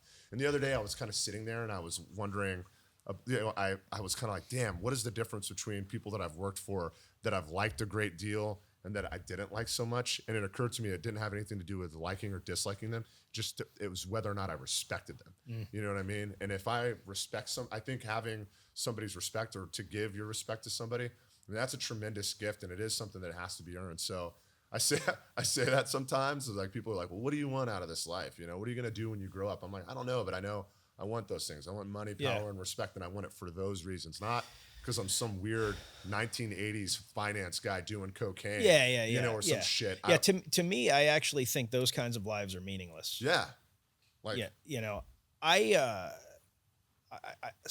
think my view is a little different, but along the same vein. Like, I don't think much about money anymore. I used to think about money. Like, it was like a thing that when I got out of the military, I was like, I'm going to go make money now, you know, because we didn't when we were in. Yeah. And that I found that didn't really motivate me at all. But for me, it's doing good work. Yeah. I actually don't care if anybody remembers me after I die. Like, I don't think about legacy other than my children. Yep. You know, I want my children to have good lives because I gave them the tools to have good lives.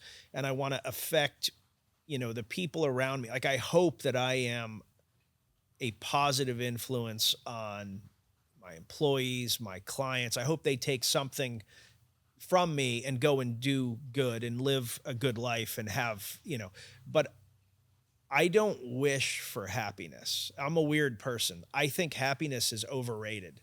And I don't mean that I'm not happy. I'm a very happy person. Like, I'm content with my life. Like, I love my family. I love the work that I do, but I don't want this. I'm always on the beach life. Like, because to me, everything that's been meaningful to me has been, hey, I want to do this thing. I know it's really hard. I don't know how I'm going to do it. Like, I want to go do that, whether it's start an apparel company, make a movie with my friends, you know, start this company.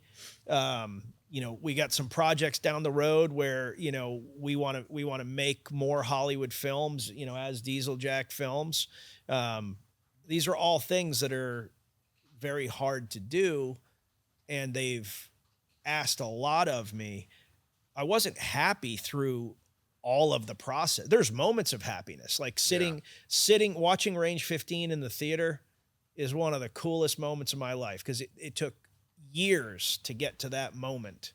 And I don't just mean the couple years that, like, you know, us and the guys at Black Rifle and worked on that film. But I mean, it took years of me building up skills, years of Jared building up skills, audience, et cetera, to get to this moment where we had a Hollywood film. So that moment was amazing, but it was a grind to get there. But like, that grind is what I value now. Yeah. You know, whenever Has anybody ever asked you? Has anybody ever been like, "Are you happy?" You know, when people ask that, are you happy? Yeah. I hate that question. It's a weird question. Whenever they're like, "Are you happy?" Dude, like being happy is like being fucking hungry. Not right now, dude. You know, like no, I'm not happy right now. Matter of fact, I'm miserable. I'm in it, dude. I'm going through it, homie. Like I'm getting my ass handed to me. No, I'm not happy right now, and I'm not saying I'm saying that. I'm pretty happy right now. Metaphorically. Yeah, but no, I'm not happy all the time. I don't just walk around on cloud 9 all the fucking time. But I do think somebody has convinced us, not us, but somebody has convinced people that they're supposed to be walking around in perpetual bliss. And I actually think that is one of the linchpins in the suicide epidemic, is that people don't realize that it's okay to suffer. Yeah. Like life is suffering. Oh yeah. You know, I mean, the great moments, and again, I'm a generally happy person. Like I recognize that I have a blessed life. Yeah. But like those really like, man, it doesn't get any better than this moments, they are few and far between. And that's the thing is it's whenever somebody asks me like, "Are you happy?" I'm like, man, why are you asking me about a transient emotion? Yeah. About a chemical reaction. Yeah, an ephemeral emotion. You want to ask me about something? Why don't you ask me if I'm determined? Yeah, man. Like 24/7, I'm determined. You know what I mean? Like I look at my Whoop. Nice plug for Whoop. You know, when it measures stress, the most stressful portions of my day are right when I wake up and right before I go to bed. Huh. Because you're thinking. Yeah, my theory is I wake up and I'm like, oh my God. I got to do all this stuff. I have so much shit to do. And then you're like, I didn't get this shit done. I didn't get any of this shit done. And like everybody, and I'm on a couple Whoop teams and everybody has a big laugh about it because they're like, Ben is most stressed out as soon as he wakes up. And right the other day I was getting a tattoo. I'm getting a big ass leg sleeve with a bunch of Japanese shit. Is it a picture of me with like some motivational Japanese sayings around? Slightly overweight samurai. It's definitely a real original. It's another white SF guy appropriating Japanese culture, a Japanese warrior culture. But it's a big like samurai on my leg, but it's got like Florida themed stuff. Yeah. So instead of cherry blossoms, orange blossoms. Yeah. Instead of a dragon, it's like an alligator and all this shit. But it's funny because like the other day I sat down for like a 4-hour session. I was just getting like drilled with a needle, and it was like you know objectively a miserable time, and just like my stress was just like bottomed out. Like it's like Ben is very comfortable. Ben is very comfortable here, but when he wakes up in the morning, like pinged out, you know, 10 out of 10. Same thing right before I go to bed, 10 out of 10. And the reason is because like that. It is because there's other emotions that I have that are not ephemeral. They're not flashes in the pan. They're not transient. Like being determined is something that's sticky and it's with you all the time. That's like, I wish people would ask me that, you know, it's like, dude, are you determined? Like, God, you asked the right question. Like, yeah I am determined. Yeah. You know, what you're talking about with determination, it's very similar to kind of like, you know, Jocko Willink's, mantra, or a lot of guys say this. Yeah. Like people always say like, you know, am I motivated? Right.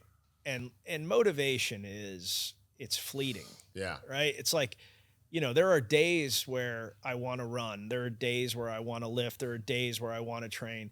One thing that I always feel though, is if I just show up to jujitsu, even if I'm like, I'm tired, I feel like crap, even if I roll poorly, even if I get tapped by somebody that I quote unquote shouldn't get tapped by, I still am better off having gone than not having gone. That's not motivation. That's however you want to look at it. Dedication, commitment, you know, and that is how you progress in anything.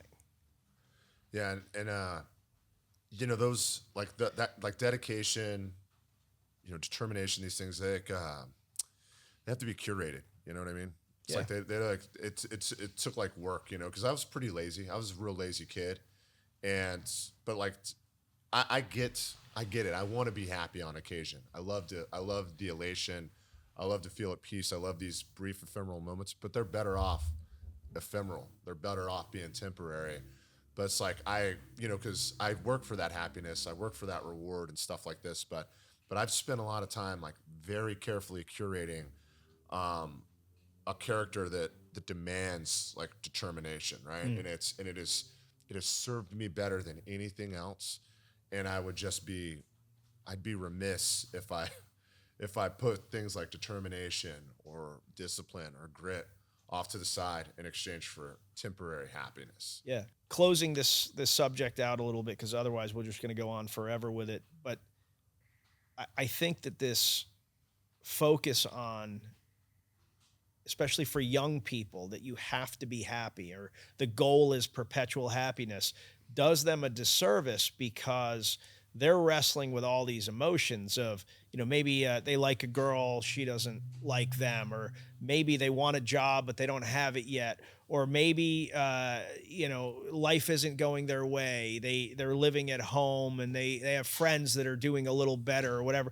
And as a 40 something, I can look at somebody in their 20s and say, like, it doesn't even matter what you do right now. It's all a journey. You're learning.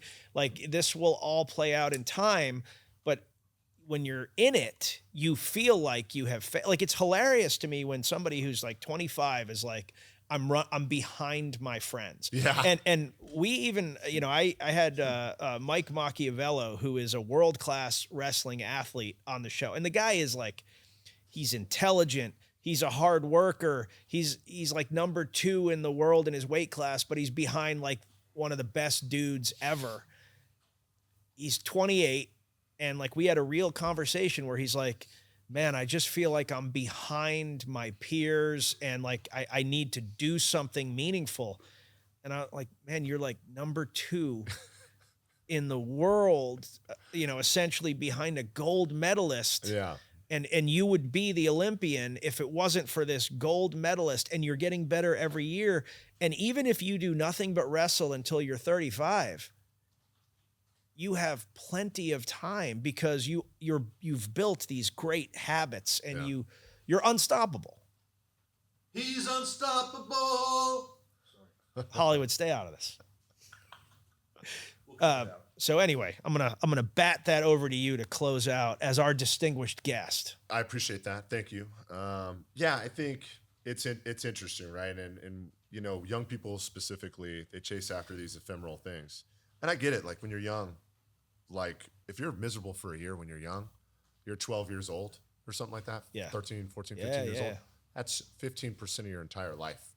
You've got less life by which to look through the lens of, this broader aperture of, hey man, this is such a small moment in time for your life. But yeah, that feels huge. And I get it. But, to the folks out there who want to be more happy and are wishing for something more, like, my strongest advice is like, hey, listen, just sit in it for a little bit. Sometimes that's really what has to happen. You just have to sit in it for a little bit and endure, because it is, at the end of the day, it is going to make up such a small percentage of your actual life. You just have to endure it for a little bit longer. And when you come out the backside of it, like you said, your score sheet, right? Your character sheet will be more filled out. You will be stronger because of it, for sure. Speaking of strong, let's talk about America. Oof, God damn it. Let's go. So, this happens from time to time, and certainly there are real threats. But, a lot of people right now are talking about the challenges that America has. And we've got, we got China, we got Russia, we got, the rumors of China, trying to become the world's reserve currency. Yeah. And you think that's all, nonsense. Yeah, I think that's bullshit. I think Bullscheiße, as the Germans would say. Yeah, right. Another group of jamokes that try to take over the world a bunch of times, and now we just have military installations there. You know what I mean? But not for nothing. You know what I mean? But yeah, I think China has done a really good job of putting themselves in a really healthy economic position in terms of providing a lot of manufacturing resources to the majority of the West. So like a lot of shit that I probably have on my body, on my wrist, on my feet, China has touched that in some way, shape, or form. And I think there's a lot to be said for that. But like, here's the deal. Xi Jinping, right? Who, by the way, came from nothing. This dude was like an orphan. To better understand this man's story is to better understand where he's coming from in terms of what he wants to do for his country, right? And get your mind wrapped around that. This dude wants to do good things for China. He's not out there thinking he doesn't have an evil plot to destroy the United States. He has a virtuous plot to make China as best as it can be. That's right. Because he didn't come from shit.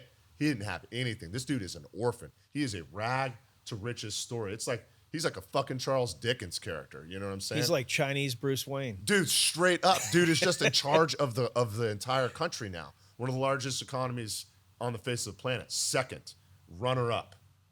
You know, but Silver medalist. Silver medalist, still pretty good. You know, you tried. Yeah, you tried, and I appreciate that. Thank you for showing up. It's always good. You know, the silver medal is the worst medal. Yeah. I know that like people are going to argue that, but I would every single day I would rather get the bronze medal. Every day, the guy that just got the bronze? Because bronze, there's two things about bronze. One, you had to fight all the way back, you know, after having lost. He's for sure surprised he's there. You had to fight all the way back and beat everybody else, you know, but the finalists, and you leave the day with a win. Yeah. Also, it's like you got a medal. You know, and if you had lost the third or fourth place match, depending on what the tournament is, you don't get a medal if you lose. Only the bronze, you know. Yeah. So like you're leaving going like, hey, you know, I did lose that one match to the guy that's in the finals, but like I'm finishing on a win and I got a medal. I got a medal. I'm going home with hardware. But like if you're silver, you went in, you're closing out the tournament going, I'm going to be tournament champion. Yeah. And then you got smoked, and now you're like, you're leaving on a loss. You're not tournament champion. You're bathing in sadness. Yeah, it's no good. So in the world, according to Nick Palmisano, correct me if I'm wrong, Nick, if you're a silver medalist, you're a loser. Well, you're the middle child of performance. Finish first. The silver medal is the first loser. Yeah. It's the first loser. But and I've done it. I'm telling you from experience, if you talk to any combat sports athlete, they probably will tell you that bronze is a better way to end the day than silver. 100%. There's been a couple times where I've been like third, like where I've been number 3 on the podium. And it was one of these situations like going into the last event or something. I was like in 6th place or some crazy shit. Yeah. And then like, you know, they're like, and in 3rd place, you know, and it's like, and I'm like, yes. Nice surprise. Yeah, I'm like, nice, you know. But it's like, if I already know I'm making the podium and I don't get first, I'm like, just another second place finish. Yeah, if you like get a fucking silver, hobo. Just throw it over your shoulder. Hey, thanks for the medal. People remember you as a loser if you get silver. Yeah, You they're know? like, yeah, I remember that runner-up. Exactly. But, you know, they're like, yo, remember when Ben pulled out that win and got 3rd place? Exactly. Came home with the hardware with the bronze. You guys have turned me to your side on this, I think. Yeah. Okay, good. It didn't take much. Jesus. I'm easy. And well, the one exception is if you got the silver medal in the Olympics the first year of the Dream Team, I feel like that's a big one. Okay, I'll buy that. I'll buy that. You know, because no one was going to beat the Dream Team. No, they were winning games by 80 points. Yeah, it was bananas, and I think it was somebody weird. It was like Croatia or somebody, not somebody weird. It was either Croatia or it was like Argentina or something. So I don't mean to call Croatians weird. I've been there. It's a beautiful country, Croatia. But yeah, it was. So yeah, like China, second runner up. But I can understand why people are afraid of them in lieu of what we've just talked about. But like, here's the deal. Xi Jinping just visited Russia, right? Yep. And he was like, I don't know where they're at. Moscow, Tbilisi, wherever the fuck, some Russian place where everybody's talking about snow and pierogies and all this shit. And, you know, Xi Jinping, Borscht. Don't forget borscht. Borscht, right? Yeah. You know what I'm saying? And while Xi Jinping was staying in his hotel, while he was in Russia, he ordered in Kentucky Fried Chicken. And 23 flavors. Yeah. Hey, listen, the Colonel's recipe, the original recipe. And here's the deal. You know, when you go to a foreign country, wherever it is, I know I'm going to see a McDonald's. I know I'm going to see a Starbucks. Yeah. I know I'm going to see a Kentucky Fried Chicken. You know what's right next to the pyramids in Giza? Pizza Hut. It's a fucking Pizza Hut. You know? It's a Pizza Hut, brother. You know what I mean? Look at all the things I just talked about are franchises, businesses that started in the United States. Anybody here got some boys that are looking to pull up stakes and move to China so they can make it big? Spoiler alert, no the fuck they don't. But I'll tell you what, there's about 300 million Chinese people that would sacrifice everything that they fucking have, every single possession they have, every cent in their bank account, just to move to the United States and make it. Just to move to the United States and make it. Ain't none of that shit happening in Russia or China, boss. You know what I'm saying? So I don't care if they got some kind of economic advantage. I don't care if they got some weird pact with Iran and Saudi Arabia where they're going to probably create something that's going to be worth as much as fucking Dogecoin. We will win the cultural war because everybody wants to be fucking American. Period. Nobody wants to be Chinese. Nobody's pulling up stakes so they can nobody's going to go open a gas station in China so they can make it big. Fucking bananas. It's not going to happen, right? My guy, the leader of the free world as China sees it, is eating a fucking Kentucky Fried Chicken drumstick right now with a bunch of American shit all over it. You know what I mean? Like, dude, we've already won. Like, I'm not afraid of these guys. You know what I'm saying? By the way, we just got done with 20, like these guys are doing a lot of practice. You know what I'm saying? We just got done with 20 years of protracted warfare where it was an all-volunteer army. Dude, we don't even care if we fucking win or not. We'll just go to war for 2 decades for the fuck of it. You know what I mean? Nick, I know you're really involved with the shit in Afghanistan, so I'm sorry. But straight up, like, we'll go to war and stay that way for 2 decades just for the hell of it. You know what I mean? And so I'm really excited that China's out there having a big practice. Who's that guy, Alan? What's his name, basketball player? Allen Iverson or something shit like that. The guy with tattoos on his neck. He's always talking about practice. Yeah. He's like, practice. Yes, Allen Iverson. Yeah, practice. Get out of here, brother. Like, dude, we're out here doing it. You know what I'm saying?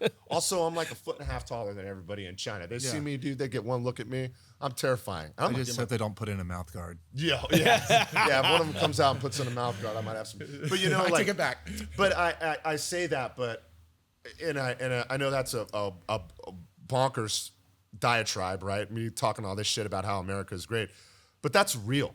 That is real. Like, this is a place where anybody can make it.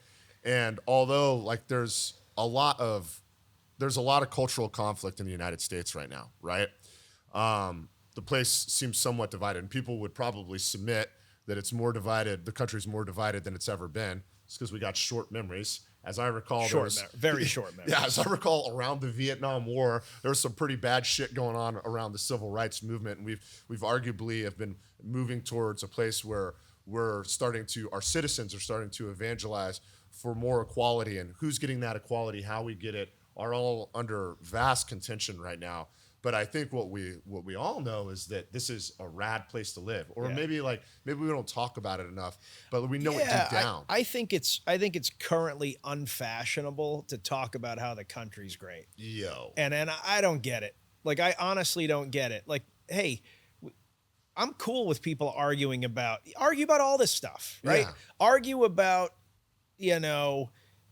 guns, argue about abortion, argue about trans rights, and should trans people be doing certain sports? Like, argue about all of this stuff. Like, by all means, right? That is part of the gig, is we get to talk about all this stuff. And if the Constitution needs to change, then we can go, and there's a process to change the Constitution. And, like, we don't have to kill each other in order to get to these answers. Like, this is a good thing. Yeah. But also, one of the things that I think that we lose sight of a lot is people like to say, America is a very racist country, or America is we're the only place where everyone's here. Yeah. Like, we're all here. And so it's the only place where you're going to have this friction. People, everyone's like, Finland is great, and Sweden's great, and these places are great. I've been. They're great. They're beautiful people. They all look like you. They're all tall and white. Yeah, a lot of white people there. You know, they're what I'm all saying? tall. When I was in Finland, I was essentially, like, and I mean no disrespect, I was essentially a Mexican. You know, like it was like what is that? What are you? What is that little person with the sun shines on him and he turns darker, like dark hair. Like what is that? You know, why isn't he elongated and stunning? You know, it's like, hey, sorry, I'm Italian. It's just like, hey, we're short, we have dark hair, and we cook. You know, but you know, all of these places that people like to hold up as, you know, Babylon, they don't do what we do. No, they don't. They don't combine people. They don't, you know, our culture, believe it or not, is incredibly inclusive. Oh yeah. And there's friction with that, but that's okay. Yeah, I think so. And you know, you and I are lucky. I've probably been to like 50 countries. Yeah. Been all over the place. And I've seen what real xenophobia looks like. I've seen what real xenophobia looks like. And I've seen what real racism looks like. That's right. You know what I mean? And I know that, and like, listen, like, is there room for improvement? Always. You know, in the United States? I think so. I think that our generation was way more racist than the current generation. 100%. The things that kids said when we were kids. Yeah. You know. Crazy. Yeah. You know, and you look at it now and you kind of like, I grew up in Massachusetts. Like, you know, we routinely used like the F word. It wasn't even that we were talking about gay people. No. It was just, that's what we called each other. Yeah, absolutely. Because it was the way, you know, you don't hear that now. You like, don't. You would like, and you would get crucified, and you should be, right. Yeah. Like, I get it. Like, it's like, but I also think there's something to be said for like I tell, so my wife, right, I have a collage of pictures in my bedroom. are they all of you? Well, very many of them are. Yes. They are. Yeah, very many of them are. Tasteful news. Tasteful, yeah. Classy stuff. Bordeaux. Is that a collage of you naked? Yeah. Correct. Yeah, Bordeaux stuff, you know, not some kind of nasty OnlyFans stuff. Some people do it classy though.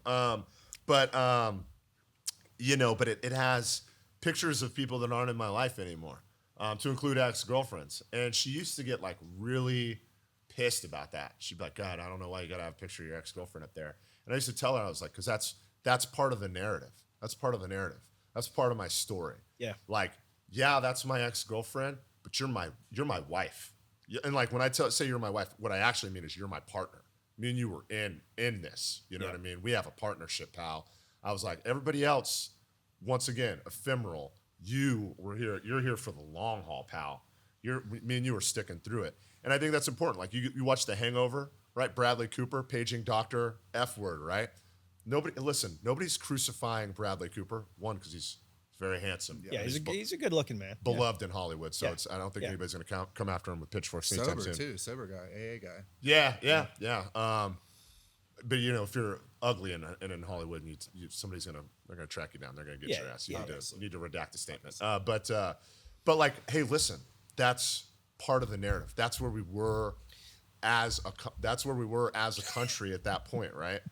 And like, no problem. Same thing, like Blazing Saddles. Like, it's a hilarious comedy. Hilarious. Absolutely hilarious. I don't think you need to stick that in front of a bunch of 17-year-olds currently. Like, I don't think it needs to be re-released in theaters anytime soon, because I think it's going to be culturally lost on a lot of people. See, I think it does. Like, it just came out on HBO Max. Yeah, I was like, damn. Yeah. And I was like, I watched it to make sure. Because I think everything is acceptable in comedy. I think everything is acceptable in comedy. The whole point of comedy is you can poke fun at life. It's the battlefield of ideas. That's sure. like a comedy, right? And I think it's the one place where it's the battlefield of ideas, and it's one place where you can, because you know, you should be able to speak recklessly. You should be able to be wrong. You know what I mean? You should be able to say some really stupid shit and then just be like, you know what, man? Like, I had some time to think about it. I said that, you know, under duress, under passion, and this, you know, and it's regrettable. And honestly, I don't think it's truly reflective of who I am. Right? Imagine how many people like wouldn't have been canceled like 3 years ago. I think people would have been canceled anyway. Probably. I think they can't, because when it comes to social media, and I don't know where this comes from. People want to judge everyone in the worst way possible with the worst intentions, but they want everybody to be understanding when it's them. Yeah. You know, like that is the problem with really casting stone. Now, there are people that absolutely deserve to be crucified because they are consistently bad people. Oh yeah. But when you're talking about like, you know, what's his face? The little dude that, Kevin Hart. Kevin Hart, Yeah. when he got canceled, you Yeah. know, briefly canceled a couple years ago because he made some statement about, you know, he had made it like 15 years prior, something crazy. On Twitter too, I On believe. Twitter, Yeah. and a Twitter joke. He's a comedian. Yep. You know, and it's like rational people know better, but everyone still goes with it. Yeah. You know, and it's like there isn't a single one of us that hasn't had an embarrassing moment or 20, Oh yeah. right? I've been drunk. I've said stupid things. I've done stupid things. I've offended people. I've been mean. You know, that isn't consistent for me. And when I have done those things, I've changed my behavior. But like I've done them. I've made off-color jokes. You've made off-color jokes. Oh, yeah. Like, and the jokes that I would have made 30 years ago are not the jokes we would make now. So like it, and we all grew up on these same timelines. So, you know, it is insane to me that somebody is going to say, hey, Ben, when you were 23, you know, you said this. It's like, yeah, maybe I don't even remember because I'm 41 or whatever you are right now. Yeah. I don't remember that. Like, and a lot has changed since then. I'd say, you know. Yeah. Yeah. Yeah, But people I are mean- allowed to change. If you grew up in Virginia in the 1700s, you'd be a slave owner. Yeah. You'd be all about slavery because you think people think that they would have Oh, I wouldn't have done that. they naturally would have come to the conclusion that this was wrong. Yeah. And you know, you would have bucked the trend, and everyone thinks that they would be an abolitionist running the Underground Railroad, but the reality is Yeah. that most people are going to go along with whatever the societal norm is unless you are a truly free-thinking because it wasn't in your best interest to not be pro-slavery. Not just a free thinker, radical. You would have to be radical. You'd have to be radical. You, for some reason, know something that everybody else doesn't. And not just, you know, so like one of the hits on George Washington is he wrote about how he knew slavery was wrong and he couldn't figure out how to unwind it. And Without unwinding the economy, which is what happens. without unwinding the economy, but also his personal, because he was a big slave owner. Yeah. So you know, he wrestled with that and rightfully, I think, gets hit with, you know, kind of a cop out. He freed the slaves that he owned upon his death because it was kind of like, you know, I'm dead. I'm dead. No, but he knew. But even he, one of the most courageous members of American history, had a hard time breaking from it. Yeah. And he has bigger balls than anybody that's talking about racism now. 100%. And you would be surprised how, or probably not surprised. We wouldn't be surprised, but the vast majority of people would probably be surprised how quickly people would fall in line with, you know, atrocious or oppressive or authoritarian ideals as soon as they started rationing coffee, gas, and toilet paper. 100%. You know what I mean? Yeah. And, you know, that's like when there was a lot of riots during the shutdowns, there was riots everywhere and stuff like this. And people were like, dude, they were like ready for the fabric of society to come apart and for there just to be an all out civil war. I was like, dude, not me. Like, not me. Like, I love venti lattes. I love Charmin. It's quilted. You know what I mean? Like, it is soft toilet paper. Yeah. You know what I mean? Like, I'm going to lose that. Those are the first things to go, pal, are like toilet paper, sliced bread, gas, you know, coffee. Those things are gone. They're gone as soon as we get into real deep shit, you know? Yeah. Nobody understands what that really means. Yeah. We talked about this Yeah. today. No one has a clue what Civil War really means. What it actually looks like and like the actual sacrifice. And there's a lot of people, who are clamoring for there to be a civil war. I'm like clowns. Just clowns. Dude, have you been to fucking Chili's 2 for $20? Like you're trying to lose. You're trying to lose that. You want to get rid of. You want to get rid of endless breadsticks, dude. I can get Outback Steakhouse at the drive-thru. You know what I mean? I live the most opulent lifestyle. I can be driving home going, I don't want to cook tonight. Yeah. While driving, which you shouldn't do, folks. I can be like, hey, Grubhub, why don't you deliver me a steak and some shrimp and and like, dude. I ate a Baconator last night in the DoubleTree Hotel, naked, like at like 11:30 p.m. like a Persian king, I was just like eating a Baconator, butt naked, new Japanese tattoo on my leg of me, artist rendition of Nick Palmashano slaying a dragon in the DoubleTree Hotel in fucking Raleigh-Durham, North Carolina, having the time of my life. Dude, I'm here to tell you, Civil War breaks out. Those happy days are over. No more eating Baconators naked. And also a lot of you will die just because you're going to run out of clean food and water. Antibiotics, all of it. All my diabetic friends, done, homie. Gone. Damn it, It's like, what are we talking about right now? Yeah, like nobody wants that. What are we talking about? Yeah, nobody wants that. And the other thing, and not that, like, I don't know how we ended up in like Civil War conversation, but I'm going to throw this on top of the fire. There's a lot of arrogance, and I'm a Northerner, so, living in the South, but there's a lot of arrogance from Northerners that are like, we were the good guys in the Civil War, and that's absolutely true. Yeah. But you weren't the good guys because you have a higher moral standing. The economy of the North wasn't dependent on slavery. Yeah. Like it literally didn't affect anybody. So you could kind of sit around and say like, yeah, this is wrong. If the roles had been reversed, you would have been the bad guys. Yeah. If your economy was based on slavery, you would have been the bad guys. And I'm not saying this because I want to make accusations.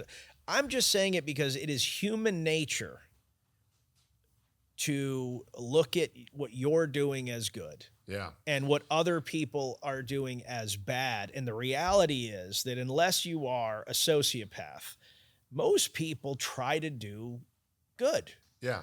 It's just their perspective is different based on how they live, what they need. We're all selfish. Nobody wants to go hungry. And so, you start from you're skewed towards what's good for me. Yeah. And like a good contemporary example is like American dependency on petroleum. Mm-hmm. You know what I mean? It's like we all know petroleum's bad. Using petroleum to just fuel vehicles is the wrong answer. Like we all that's bad. We shouldn't be doing that. Yeah. It's not sustainable. It fucks up the environment. Arguably doesn't contribute to how we develop cities and communities around the United States. There's already renewable resources that can be used immediately. We could at least be diminishing the need. Yeah. But I would also, I would dismantle an entire section of the economy, the largest section of the economy. Like petroleum is the most traded commodity on the face of the planet. Number 2 is coffee. I think number 3 is we produce a lot of it. Yeah. And all of the great petroleum companies are U.S. companies. Yeah. And, even you got Schlumberger, which is French, but America's heavily invested in. Like you've got. Yeah, it's like, do we actually want all? Like, it's like if I could snap my fingers and just replace every car with an EV car in the same snap, there'd be millions of Americans unemployed. You're crushing an economy. Yeah, and not only that, you would destabilize the entire world. There would be world war. Yeah, But that's like kind of the reason, and we're just like, hey, we know that we're using this thing that's not good, but it's like there's no way to unwind it quickly. You've got to do it slowly. Yeah, and I do think that's another thing where people don't think it through, and it's like we'll kill the planet or we'll kill this or it's. I think it's important to solve the problem, but you also have to be cognizant that the economy matters. Yeah. Everybody thinks about America being great because we have a great military. The power is the economy. Yep. We generate entrepreneurial growth better than any country on planet Earth. Yep. We innovate better than any other country on earth. We're creating technology. We're creating ideas. China then steals them and, but we are the ones that are developing, this vision of the future. Yeah. And the second that we can't do that people can't eat, that people can't succeed, that they don't feel like they have opportunity, it all goes away. Correct. And the military can we can do martial law for a while and all, but ultimately it collapses. Yeah. And The economy, there's the old adage, it's the economy, stupid. You can have a president that is crushing it, right? Like I would look at the elder George Bush as an example, Yep. right? Everything was going well. That dude is the only dude that in recent history that won a war. yeah. And, he planned it. He actually learned the lesson of Vietnam, had a clear end state, gave power to the generals to do what needed to be done, wins a war in fast order without losing, very much American life,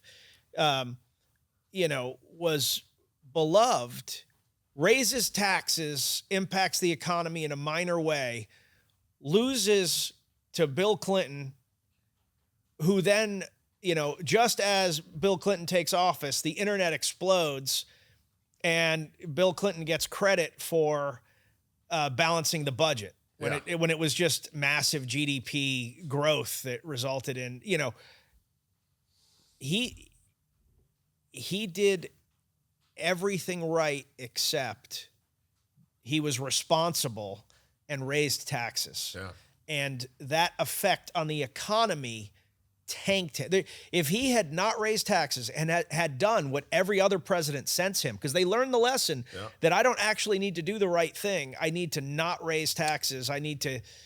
If he had not raised taxes, he wins. We don't even know who Bill Clinton is. Yeah, no joke. And I think that's probably, and it's an unpopular opinion. And I don't think any politician has just come out, because we're in a little bit of a financial snafu right now. Yeah. Where I don't know if you've heard. I don't know if you guys. I haven't heard, but banks are collapsing left and right. You guys are tracking. It's a little dicey. And if it all falls apart, we're screwed. But other than that, everything's fine. Yeah, and mostly we're just you know what? We'll just keep raising interest rates. You know what I mean? Which just makes things really difficult for poor people and just makes things minorly inconvenient for the people that are already wealthy or doing well. But I don't think anybody's ever been dude, have we thought about just raising taxes? You know what I mean? And I know that's but it's that's probably what's going to happen. That's probably how it's hey, we just funded a lot of shit. Yeah. It's we're going to have to raise taxes for a period of time to balance this, to get the balance back up and to get to American Or you've got to cut services. Something. You got one of those two options. Yes. And nobody wants to cut services and nobody wants to raise taxes. Yeah. So when you talk about why do we have these massive overages, why are we running debt after debt after debt? It's because no matter what we say as citizens, that we want smaller government, that we want a balanced budget, what it actually means is, hey, the pet project for your town that is funded with government money, with federal money, that's got to go away. Yeah. The state project, well, that's got to go away. Or we need to raise taxes. Well, you can't raise taxes. Can't raise taxes. So if we raise tax, and I'm not saying any of this is good, right? To me, there's a lot of government fat, but at the same time, just like we were talking about with the petroleum industry, people don't realize how much of our economy, how much of our GDP is private industry getting government contracts and doing work. Yep. We can even talk about the military-industrial complex. You get rid of that, we tank. Oh, yeah. They employ a lot of people. Oh, my God, so many. That's why, I'm a huge fan of space, because I want the military-industrial complex doing something other than making weapons all the time, because it's in our best interest to explore space. It brings technology and innovation and jobs, and I want to not always have these organizations be reliant on, hey, we need a war in order to make money, because I need a conflict. There's obvious challenges associated with that. Yeah, and I think and it would bode well for the service member too. And I know it's a tough time to be in the military right now. Or I get that impression, right? You know what I mean? I think there's a lot of culture wars that are waging on the military, but I also think people, and I see this on both sides of the aisle. There are people that are roping, they're putting things on military, like, oh, the military's woke. Like, the military's not woke. You visit any infantry unit, there's nothing woke about those guys. Are not woke. They are not woke. They're not woke. Nor are the girls that are now in the they're not woke. Those are hard ladies. Yeah, those are not woke ladies. They are hard ladies. Crass. And crass. Dirty mouths. Yep. And not only that, but like most of the dudes talking crap about those ladies would get their ass kicked by those ladies. Oh man. Like, and people forget there's this like vision that, all right, combat arms is now open to women. So they think these dainty little girls no, these are like jiu-jitsu black belts. Yeah. These are CrossFit athletes that can throw 200 pounds over their head. These are the women that are self-selecting into the infantry. They're not doing it because they want to like break a ceiling. They're doing it because they're badasses and they want something harder than what is available in the other combat arms or the other arms. So when I was stationed at Fort Benning, when there was females, the first females made it through Ranger School. Yep. And I remember I had a lot of friends that I had been in the Special Forces with. At this point, I was like a junior officer. So I was like, yeah, I was like, hey, I sounded very like kind of by the book. I was like, hey, listen, like, but I was like, I applaud what they're doing. They're blazing a trail. They're having an opportunity to distinguish themselves in an area where they previously might not have been able to exist. My sister was in a combat arms MLS. She was a field artillery officer, which, field artillery and some of these other branches adopted combat arms officers or adopted females in those positions much earlier. But I remember, there was a lot of talk. They're like, oh, they're bending the standards, this kind of stuff. Yeah. Dude, I remember Shay Haver. She was like a day zero recycle at Ranger School at Darby, which is like a fucking bad time to get day zero recycled. Meaning she had to start all the way at the beginning. Yep. Had to go back through Rap Week. Yep. And at the end of Rap Week for them, they did a timed 12 miler. The way Rap Week works, you either road march your way to Darby, which is about 12 miles, and it's like forced road march, so you just have to keep up, don't fall out. Or it's like a timed one where they're just like, fucking go. And Shay Haver, after having gone through all of Darby, starving her ass off, getting her ass handed to her, going through Rap Week, getting an hour of sleep a night, if that, day zero recycled, went back through Rap Week again. They did a timed road march, and she finished second on the 12 miler. Yeah, she's a stud. She's a fucking animal. She had the same stud. shit as everybody else. Yeah. I wrote an article at the time, and I was the S3 at 4th RTB. So oh shit! During that time frame? No. Oh, I was out by then. Okay, I only say this because I had connections there. Yeah. So it was. I reached out and I was like, here's what I'm hearing, that there are standards changing. Like, what's going on? And everyone was like, nothing's changed. Nothing, dude. The only thing you could argue, is that they got 2 recycles instead of just 1, but there are plenty of Rangers that get that opportunity. I knew a guy that was there for 9.5 months. He Yeah. should have had a fucking combat badge. He was there so long. So the way that it worked when I was there is, you got your first recycle, unless you were just trash for whatever reason. So everybody gets the first one. The second one, you needed the RIs to vouch for you. Yep. So, there were a couple times where the colonel called, any RI that had touched that Ranger, plus, me or the XO or, whatever, and was like, hey, what do we know about this Ranger? And it was like, everyone kind of said their piece, and then the colonel would make the call. Yeah. They get the second recycle or not. So, all of the ladies got a second recycle. Yep. So that's the only argument you could make. But I think that's fair, given that they are the first to have to go through it. Yeah, man. Space monkeys. But the article that I wrote at the time, and it, it kind of went viral, and I kind of got crap for it, but I don't care. Yeah. If you were a woman going through that course, then, that course was, I did well at the course, but it was still soul crushing. Yeah. I'm a dude. I'm a pretty muscular dude. And I was a wrestler. I had a lot of experience grinding, and that course was a grind. Yeah. There were days where I absolutely wanted to quit. Just praying you'd break a leg or some shit. Yeah. Didn't, but like, and so for somebody that is half my size to go through it, finish the course, that means they are tougher than me. Yeah. And so these are the people that you want in that job. Yeah. And I took crap for that. It was like, oh, but you could beat them in a fight. And, like, so what? First of all, I don't know if that's true, but I probably true. But that they're not fist fighting people in the infantry, like, unless it gets real bad. And then I like their chances against, the average Afghan. Yeah. Yeah. They're about the same size. Spindly people, the Afghan. Hard fighters. I have a lot of respect for them. So, like, I don't even know what we're talking about half the time. Like, what difference does it make to you? Now, I do know that, politics gets involved, and there have absolutely been women that probably shouldn't have been in X, Y, or Z position, and they had cover from above. But that's true of dudes.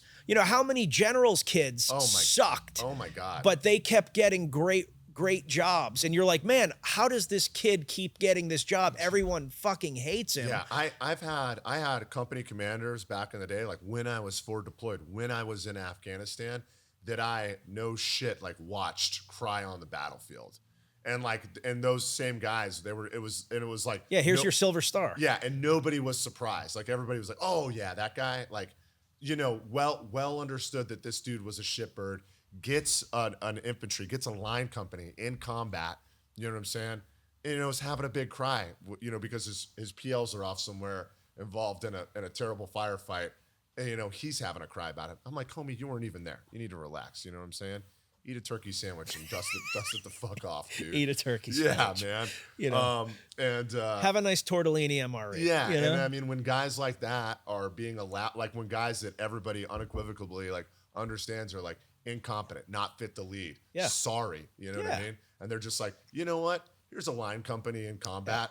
Just roll the dice. Maybe some guys lose some limbs. I don't fucking know. You know what I mean? But like, listen, if we're letting that fucking turd burglar get a lead men with guns, yo, bro, I'm good with Shay Haver. I'm good with a woman that can outrun me, but probably not beat me in a fight. Yeah, because we're good, dude. We're good. Yeah, we're good. We all have skills. Yeah. Hollywood says we've talked too much, Ben. Okay. Is there anything you would have wished that I had asked you that I haven't asked you? Do you want to talk about Cold Zero? All right. So, Cold Zero, good friend of mine, Casey Maxted, him and I went to the Special Forces Qualification Course like once upon a time, way back in the day, more than 15 years ago at this point.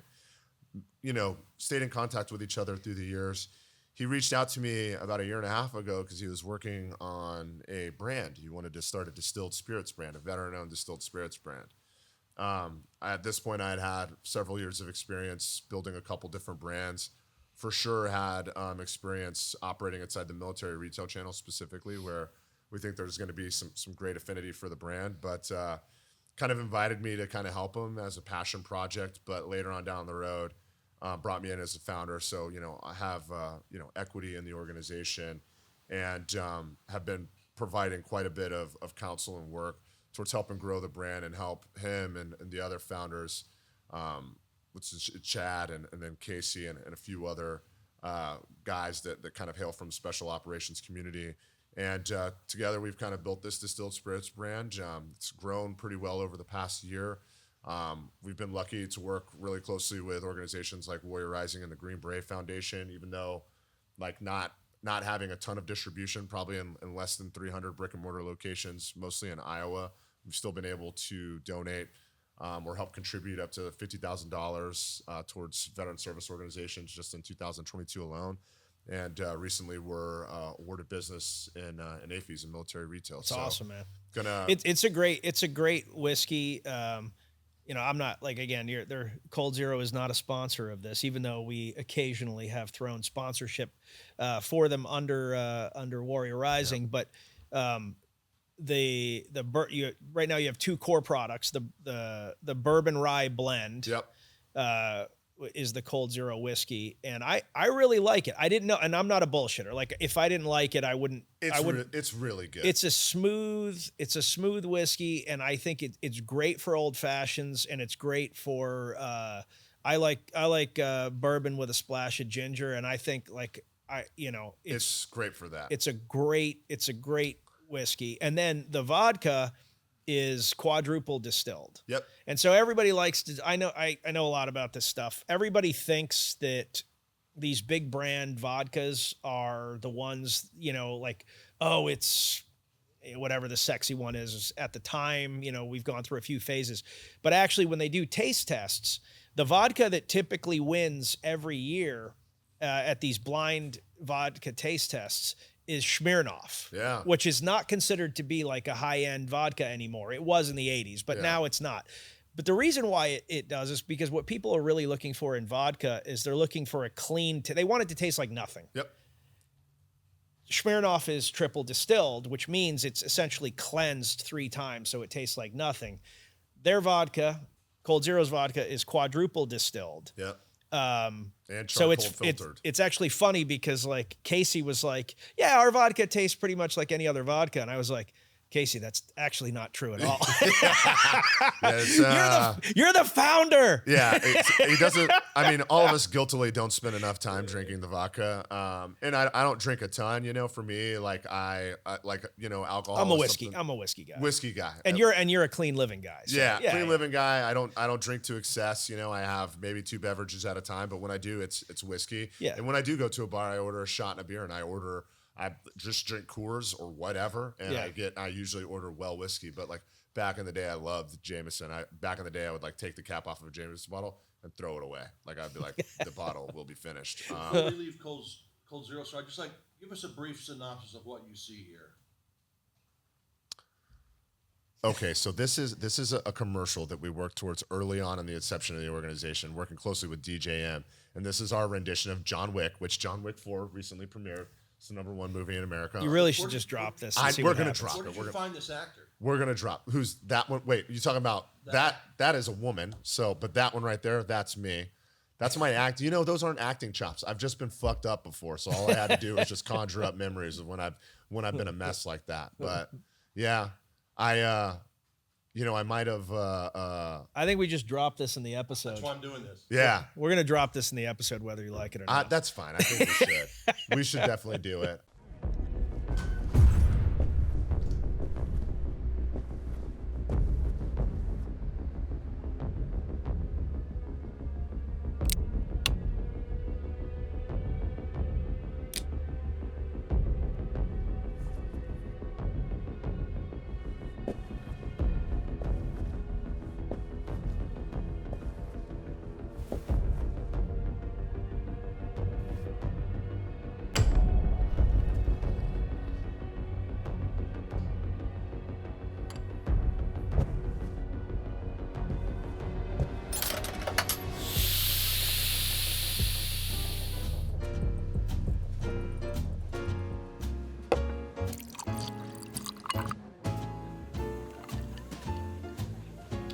Cold Zero. It's your first shot.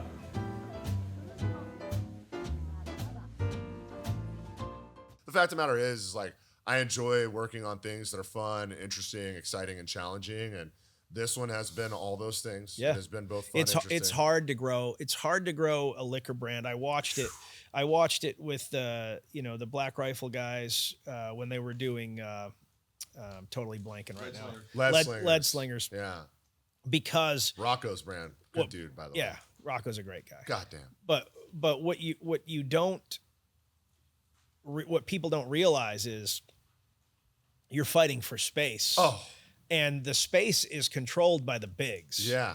And they do not want anyone to succeed that isn't one of the bigs, because you could cut into market share. 100%. You got it. You nailed it, right? And to them, like you said, 5% to Jack Daniels, who knows what that equals? You know what I mean? Who knows what that equals? It's a lot. And so if, unless they're buying you, which, obviously you would hope for at some point, but unless they're buying for you, they are against you. Oh yeah. And they actually have, so let's say you're one of these bigs and you own 12 whiskey brands, and you say, hey, if you take these Cold Zero guys, you're not going to get Bookers anymore. And this is arbitrary. This didn't happen like this brand, but I'm saying you're not going to get Bookers, or you're not going to get, we're only going to give you Maker's Mark and, Barrett, but like you can't get any of these other ones if you take Cold Zero. Well, now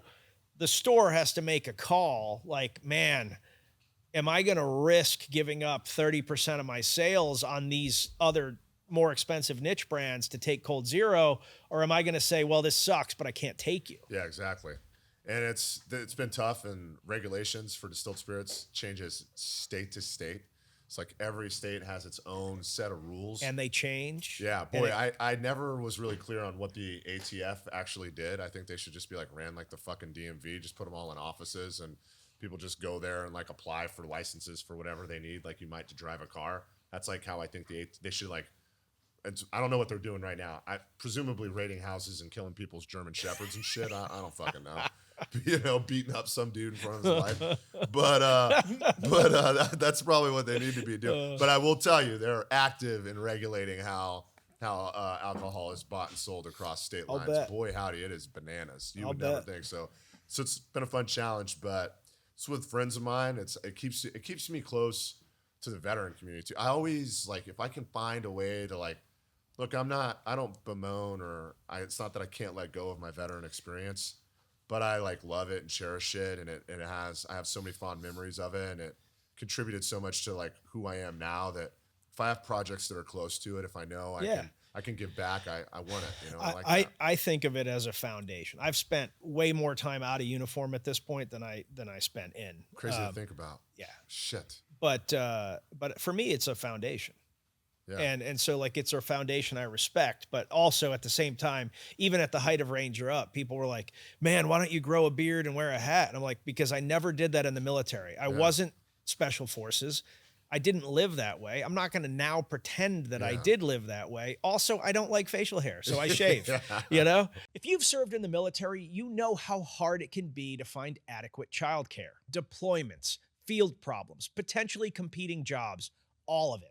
And it isn't just the cost, which seems to be skyrocketing daily. It's the availability of people you can trust, that are trained, that are positive influences on your children. Operation Childcare has your answer. Operation Childcare pairs skilled nannies with military families in need for under $20 an hour. Moreover, if two families want to go in on this together, a nanny will accommodate that arrangement, so the expenses are split. Kayla Corbett and her team are superior childcare professionals who have lived through the challenges of balancing childcare with the military, and they are committed to making sure that you do not have to suffer financially or worry about the quality of care your children are getting. Operation Childcare, solving the military childcare crisis, one family at a time. Why not start with yours? Visit them at operationchildcare.org. That's operationchildcare.org. All right. And with that, the rapid fire question round. Nervous. Well, the first one that I always ask everybody, I don't need the hat for it, is what is the toughest animal that you could defeat in hand-to-hand combat? The toughest, man, I think realistically, yeah, the toughest animal. We've had everything, just so you know, we've had everything from a rat as the toughest animal to a lion as the toughest animal. Do I have weapons? This is hand to hand. This is you're in a room, two creatures enter, one creature leaves. What is the toughest animal that you can defeat? This is low-hanging fruit, but right now I'm gonna stick with I think a mountain lion. And I say that because recently another kid from Idaho or something beat a mountain lion to death or whatever. Oh, I heard yeah. that.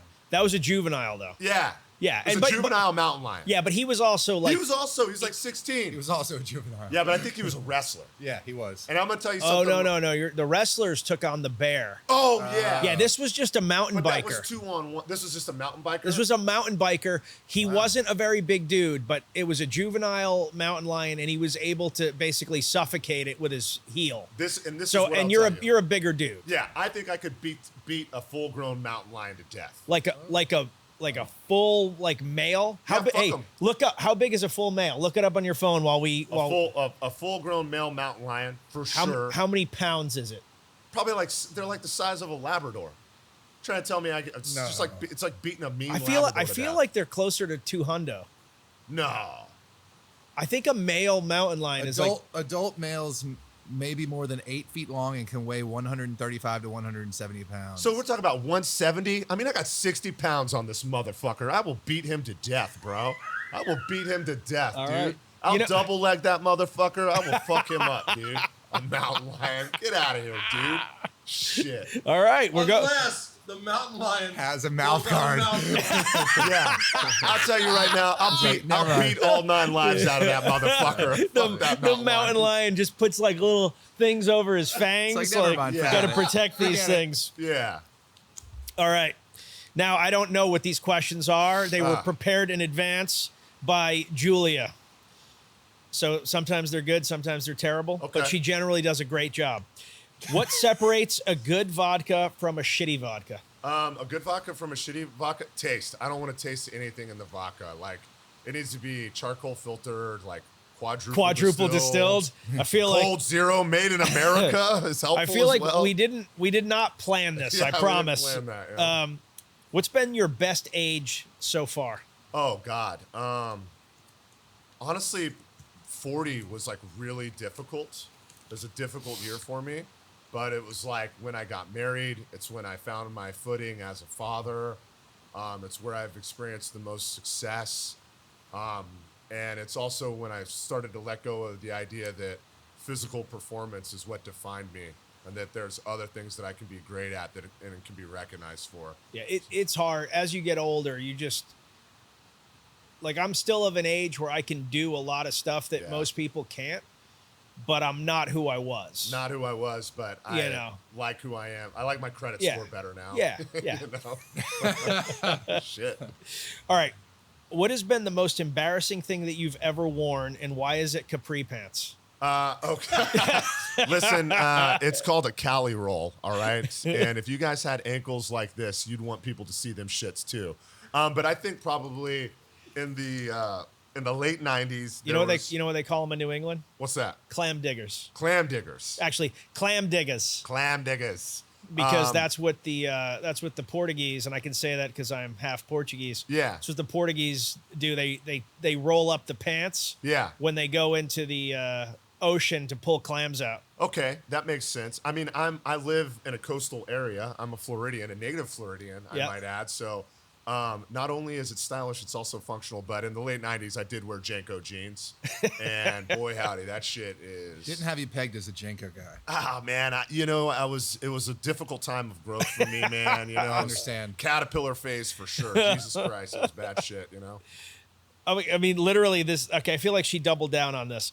This question is, why do you love capri pants so much? So Damn, you know, dude. Usually I get made this fun is of. this is Yeah. Julia. This is Julia. So I just talked You can about see it. by the hand. I just want you Yeah. to see by the handwriting. Clearly not my handwriting. Listen, I know. I mean, like, I don't know what your handwriting looks like. Well, you got sans serif. but it's as not. a- It's okay. not that. It's But not I'll that. say this: I lived in Europe for 3.5 years. Okay, I had two choices. You know, I could assimilate into the culture and be embraced by the fine people of Italy, or I could just walk around like an ugly American with bootcut fucking jeans, like I'm in a Nickelback video. It's like, what was I gonna do, man? I was doing the right thing, man.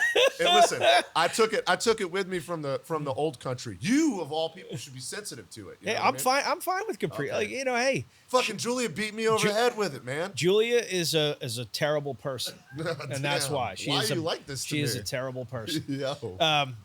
Who do you believe to be your celebrity lookalike? Oh God, it's this guy that was in Smoking Aces. He was also in 310 to Yuma. I can't remember the name of the guy. He's like, you know, kind of like he's never the main character.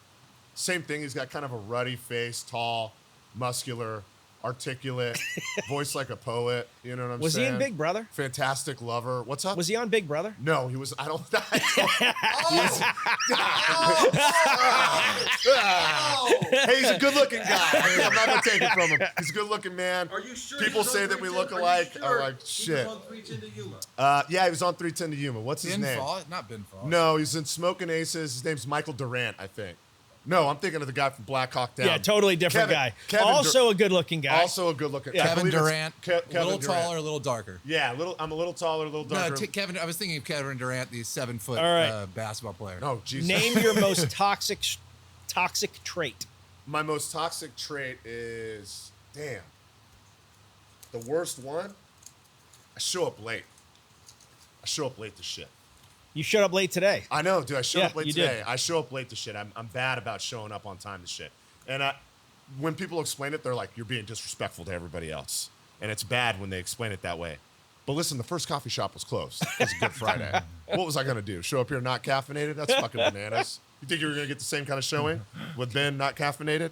I did you all a favor. In one sentence, explain your perfect retirement plan. I think my perfect retirement plan is to create a business that does well and use the money to retire and spend more time with my family. I know that sounds lame, but like I would really love for one business to do so well that I just don't have to work anymore and can just focus hard I think on my family. you'd still work. You just wouldn't work the same I would, way. just not so not, hard. Not as much. And just focus on my kid, Yep. focus on my wife, right. focus on my mom. What is your favorite holiday in December? My favorite holiday in December. Yo, is this a trick? Am I getting ready to get fucked up, aren't I? Is there a list of the holidays that are in December? Listen, as much as I'd like to say it's the birth of Jesus Christ, like I said, an Arab and a pacifist. After what God did to us today, we can't. Yeah, I'm gonna listen. That guy gets a lot. Listen, Jesus gets a lot of shout outs, and I do. What's the name of this holiday you're talking about? No. So I think it's gonna be. New Year's Eve. Landslide is New Year's Eve. I enjoy the other holiday. The exchanging of gifts is fantastic. I love that holiday. But exchanging gifts sometimes in that way makes me feel uncomfortable. I'm gonna have to stick with the ringing in of the new year. December 31st, New Year's Eve. That is my final answer. If you had to name a country, what would you name it? I would name it Rolex because it's pronounced exactly the same in every language. Interesting. Yeah, nice fact, nice Rolex. You've been waiting for someone to ask you that question. Oh my God. Been waiting to drop it. All right, this is terrible. So I 100% just made that question up. Oh. The holiday in December thing, just to be a bastard. Yeah. But check out what Julia just dropped. Come on, let me see it. Well, I'll tell you, great minds certainly think alike. I'll tell you that right now. Great minds certainly think alike. But I'm glad to see that you guys are all on the same page. Or as the Spanish would say, el mismo página. You didn't read that? No. You pulled that out last. I just pulled it out. Pulled it out last. Ben, Yeah. it has been a pleasure having you on the show. Same. As always, this is The Neutral Position with Nick Palmisciano. Ben Bunn, extraordinaire in many areas, CrossFit, entrepreneurship, Warrior Rising, the creation of whiskey. Super interesting conversation.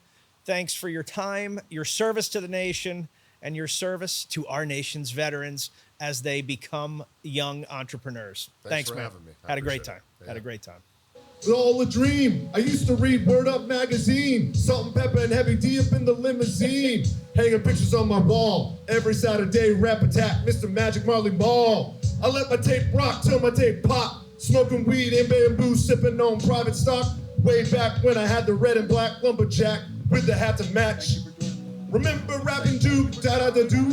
You never thought that hip hop would take it this far. Now I'm in the limelight because I rhyme tight. Time to get paid, blow up like Chipotle. Born sinner, the opposite of a winner. Remember when I used to eat sardines for dinner? Peace to Ron G, Brucey B, Kid Capri, Funkmaster Flex, Love Bug, Star Ski. That's pretty good. You like that? Yeah. I'll fuck you up, Hollywood. I've done the whole song before.